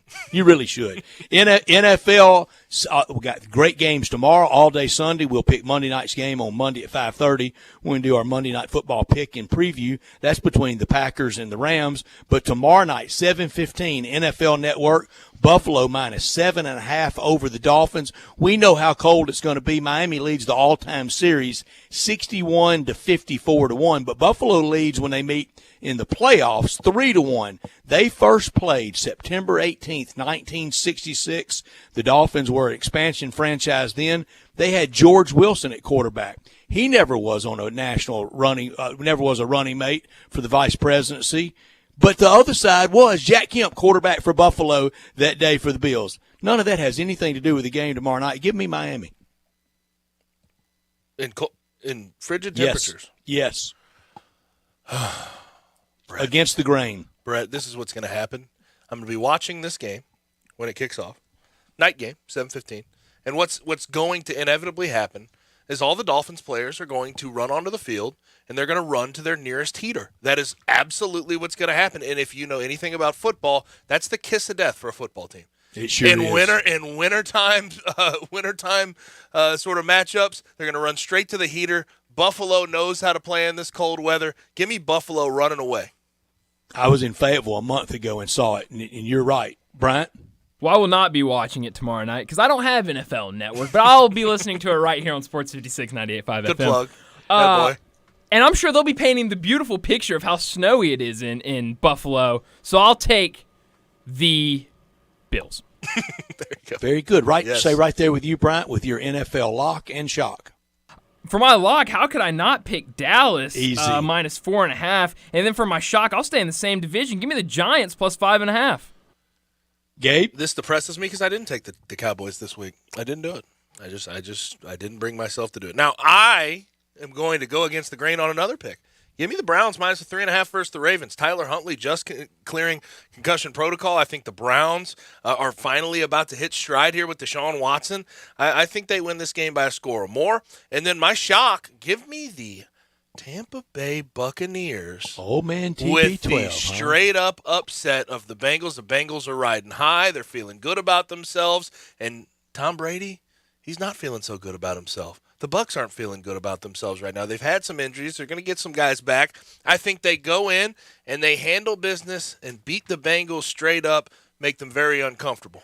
Bold pick, TB12 over JB9. My NFL lock, Minnesota minus 3.5 over Indianapolis. And my NFL shock, I'm going to go against you, Gabe. We will draw blood here. Give me Baltimore plus 3.5 over Cleveland. That's been our Friday football forecast, brought to you by the great people at First National Bank and Trust, a proud division of First National Bank of Eastern Arkansas. For any real estate inquiry, commercial, ag, hunting, recreational, contact them. Let them do it now. Proudly in West Tennessee, a mainstay in Eastern Arkansas since 1886, and now in West Tennessee. Contact them at fnbt.com or call them at 901-498-5763. Solid, secure, reliable, stable, and consistent through all these years. Now, we have one more segment left in the day, one more segment left in the week. It's Taco Bell Crunch Time. Bryant, send us the break. Broadcasting from the Family Leisure Studio, we are Sports 56 and 98.5 FM. Hi, everybody. I'm Dave Willoshin here for Homer Skelton Hyundai. I love to brag about my friends right at the corner of Highway 78, Lamar, and the first exit in Mississippi, Craft Road. They always come up with some innovative program that makes you want to just go out and get your brand new car. And I'm talking Hyundais. Right now, you can get a new Santa Fe. You can get a new Tucson. You can get any brand new Hyundai, state-of-the-art technology. You can get that without paying for 3 months. You've heard me correctly. You can get a brand new Hyundai and not pay for 90 days. This just started. It's going all the way through January. You could say a Christmas present, a holiday present from Homer Skelton Hyundai. Again, make your deal and then don't worry for 90 days about paying the very first payment, and only at Homer Skelton Hyundai. The season has changed. You know how I know? It's finally here, the Family Leisure Christmas Sale. Excellent deals on pool tables, shuffleboards, and saunas. Oh, we're just beginning. Tired and sore from shopping? Check out the huge selection in stock of hot tubs and massage chairs. Oh, and you can surprise the kids with the best stuff, like a new arcade, a game table, even a play gym. Gifts for the whole family to enjoy and enjoy together. Also on sale, theater seating, outdoor kitchens and grills, patio furniture, and fire pits. Merry Christmas from our family to yours. That's Family Leisure of Memphis. Every year we wait. They always deliver. They've done it again. The Family Leisure Christmas Sale is happening at I-40 and Whitten Road. That's 2120 Whitten Road to be exact. That's the place of shopping heaven. Family Leisure, where family and fun all come together. Hi, this is Troy Fiveash, owner of Fiveash Roofing. In these uncertain economic times, there are so many things as a contractor and a business owner that I cannot control. the rising cost of materials, not to mention fuel and transportation costs. In the last 2 years, shingle prices have almost doubled, and commercial materials have doubled. And I don't have to tell you what fuel costs these days. But you know what I can control? How much markup I put on a project. I have always prided myself in knowing I never gouge a customer. But in an effort to ensure my crews have work and my customers are being treated fairly, I have lowered my profit margin, hoping to give you a price you can live with and keeping my crews busy. So if you need a roof or gutters, please give us a call. 5 Roofing, fair, honest, and ethical. 5 Roofing, a proud sponsor of Tiger Athletics and a member of the Tigers home team. 367-0050 or memphisroofer.com. 367-0050 or memphisroofer.com. 5 Roofing, it's what we do. We're here for you. I just left those Ford and Toyota dealers. You ought to see their selection of new cars and trucks. And you should see their prices. Santa Trade's a Sunrise Buick GMC truck. Top trade-in for old sleds, immediate financing, a true bargain lot for cars and trucks under $99.95. And remember, Sunrise specializes in first-time buyers. Want to buy a car or truck and have some left over for the holidays? SunriseMemphis.com, Covington, Pike, Wolf Chase, and Collierville. Happy holidays. When you see a City of Memphis service vehicle such as solid waste or code enforcement, slow down, yield, or move over. You can help save a life. Move over, Memphis. Let's help keep them safe.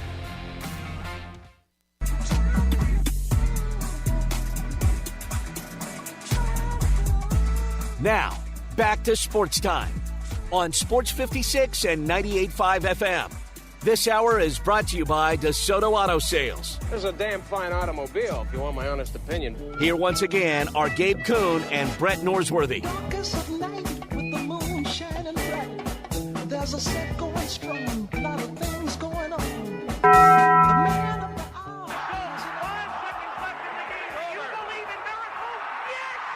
Go crazy, folks! Go crazy! This is for all the biggest crunch time. You are looking live. In your life have you seen anything like that? Goodbye! Hello, Haskell. It's obviously crunch time. Hammer, nail, coffin, this baby is over.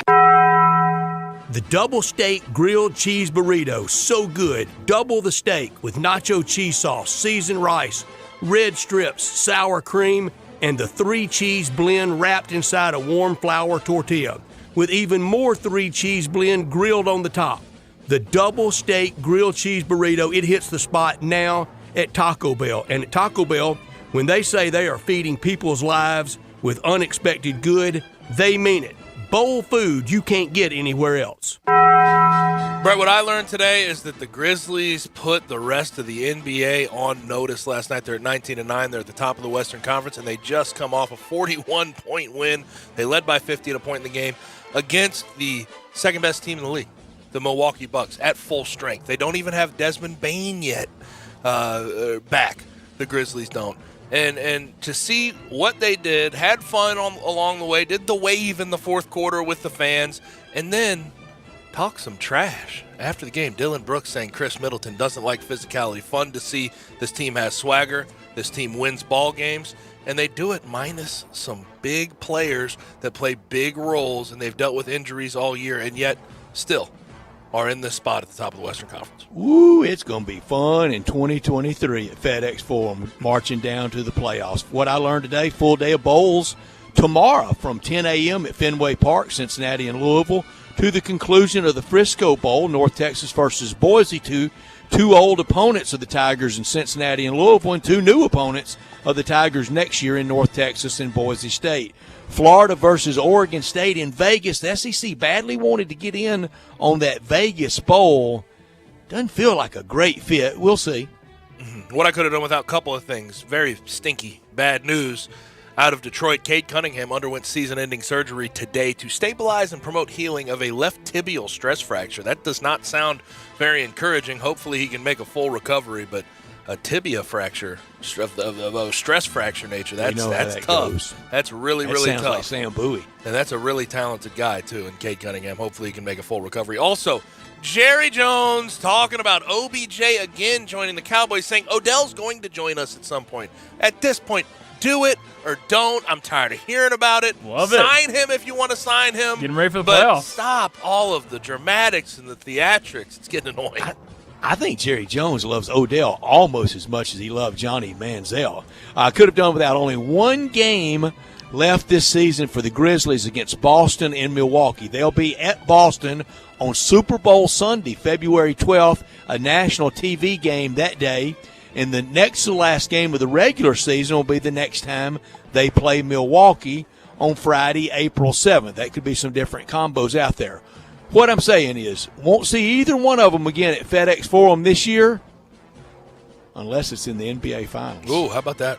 That's what I'm saying. NBA Finals. What we're looking forward to, Warriors versus Sixers tonight, Nets versus Raptors tonight also. Then the late game will be Nuggets-Lakers, Grizzlies over the weekend, Tigers over the weekend. Plenty. Tomorrow in college basketball. I'm telling you, NCAA tournament Saturday and Sundays, first weekend, even second weekend, don't have matchups a lot of times like tomorrow in college basketball. It will be as good a sports day tomorrow with a lot of different things going. Grizzlies in Oklahoma City tomorrow. Of course, the Tigers at FedEx Forum tomorrow night against the Texas Aggies, looking for that 4-1 SEC stretch. You'll take that anytime. Full day of the NFL tomorrow, bowl games, college basketball, as I mentioned, and on Sunday. This is a matchup for next year. And, Gabe, you were on both of them early. Lions at Jets. Mm-hmm. This weekend, it'll be good.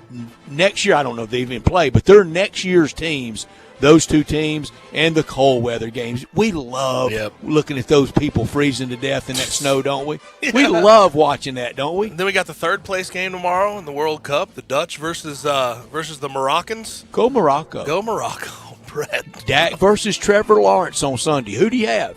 Who do you think have a better stat line, Dak or Trevor Lawrence? I think that's tough. Cowboys defense. I'll say Dak, but that's by default. And isn't it ironic? Everybody in Philadelphia now mad at Micah Parsons. I bet they all loved him when he played football at Penn State, though. Also, by the way, this Defensive Player of the Year debate that's about to rage on, keep an eye on that. It's going to be insane. And people are just trying to give it to Nick Bosa because he has the most sacks in the NFL. But Micah Parsons, don't sleep on what he's able to do. The penalty last night on Bosa. That was rough. But people are trying to chalk it up to Bosa already. Micah Parsons still has something to say about it. 4 more games. Let's see how this goes down the stretch of the season. I'm with you on that, and I'm hoping at some point in a playoff game, an offensive package for Micah Parsons. I don't know about that. You guys, any big plans for the weekend? Let's hear it. Come on, Brett. Holiday festivities. Enjoy the holidays and watch all this great ball. Bryant?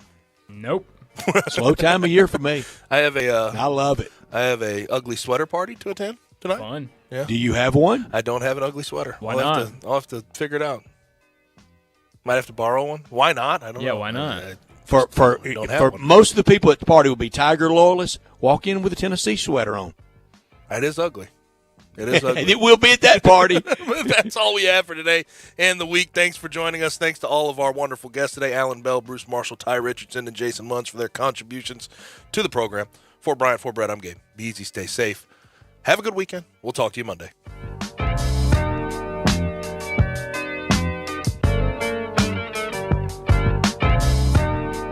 Welcome to Triumph Auto Sales, where you'll have a great car buying experience. Triumph Auto Sales is your #1 source of quality pre-owned vehicles ranging from lease returns to new cars.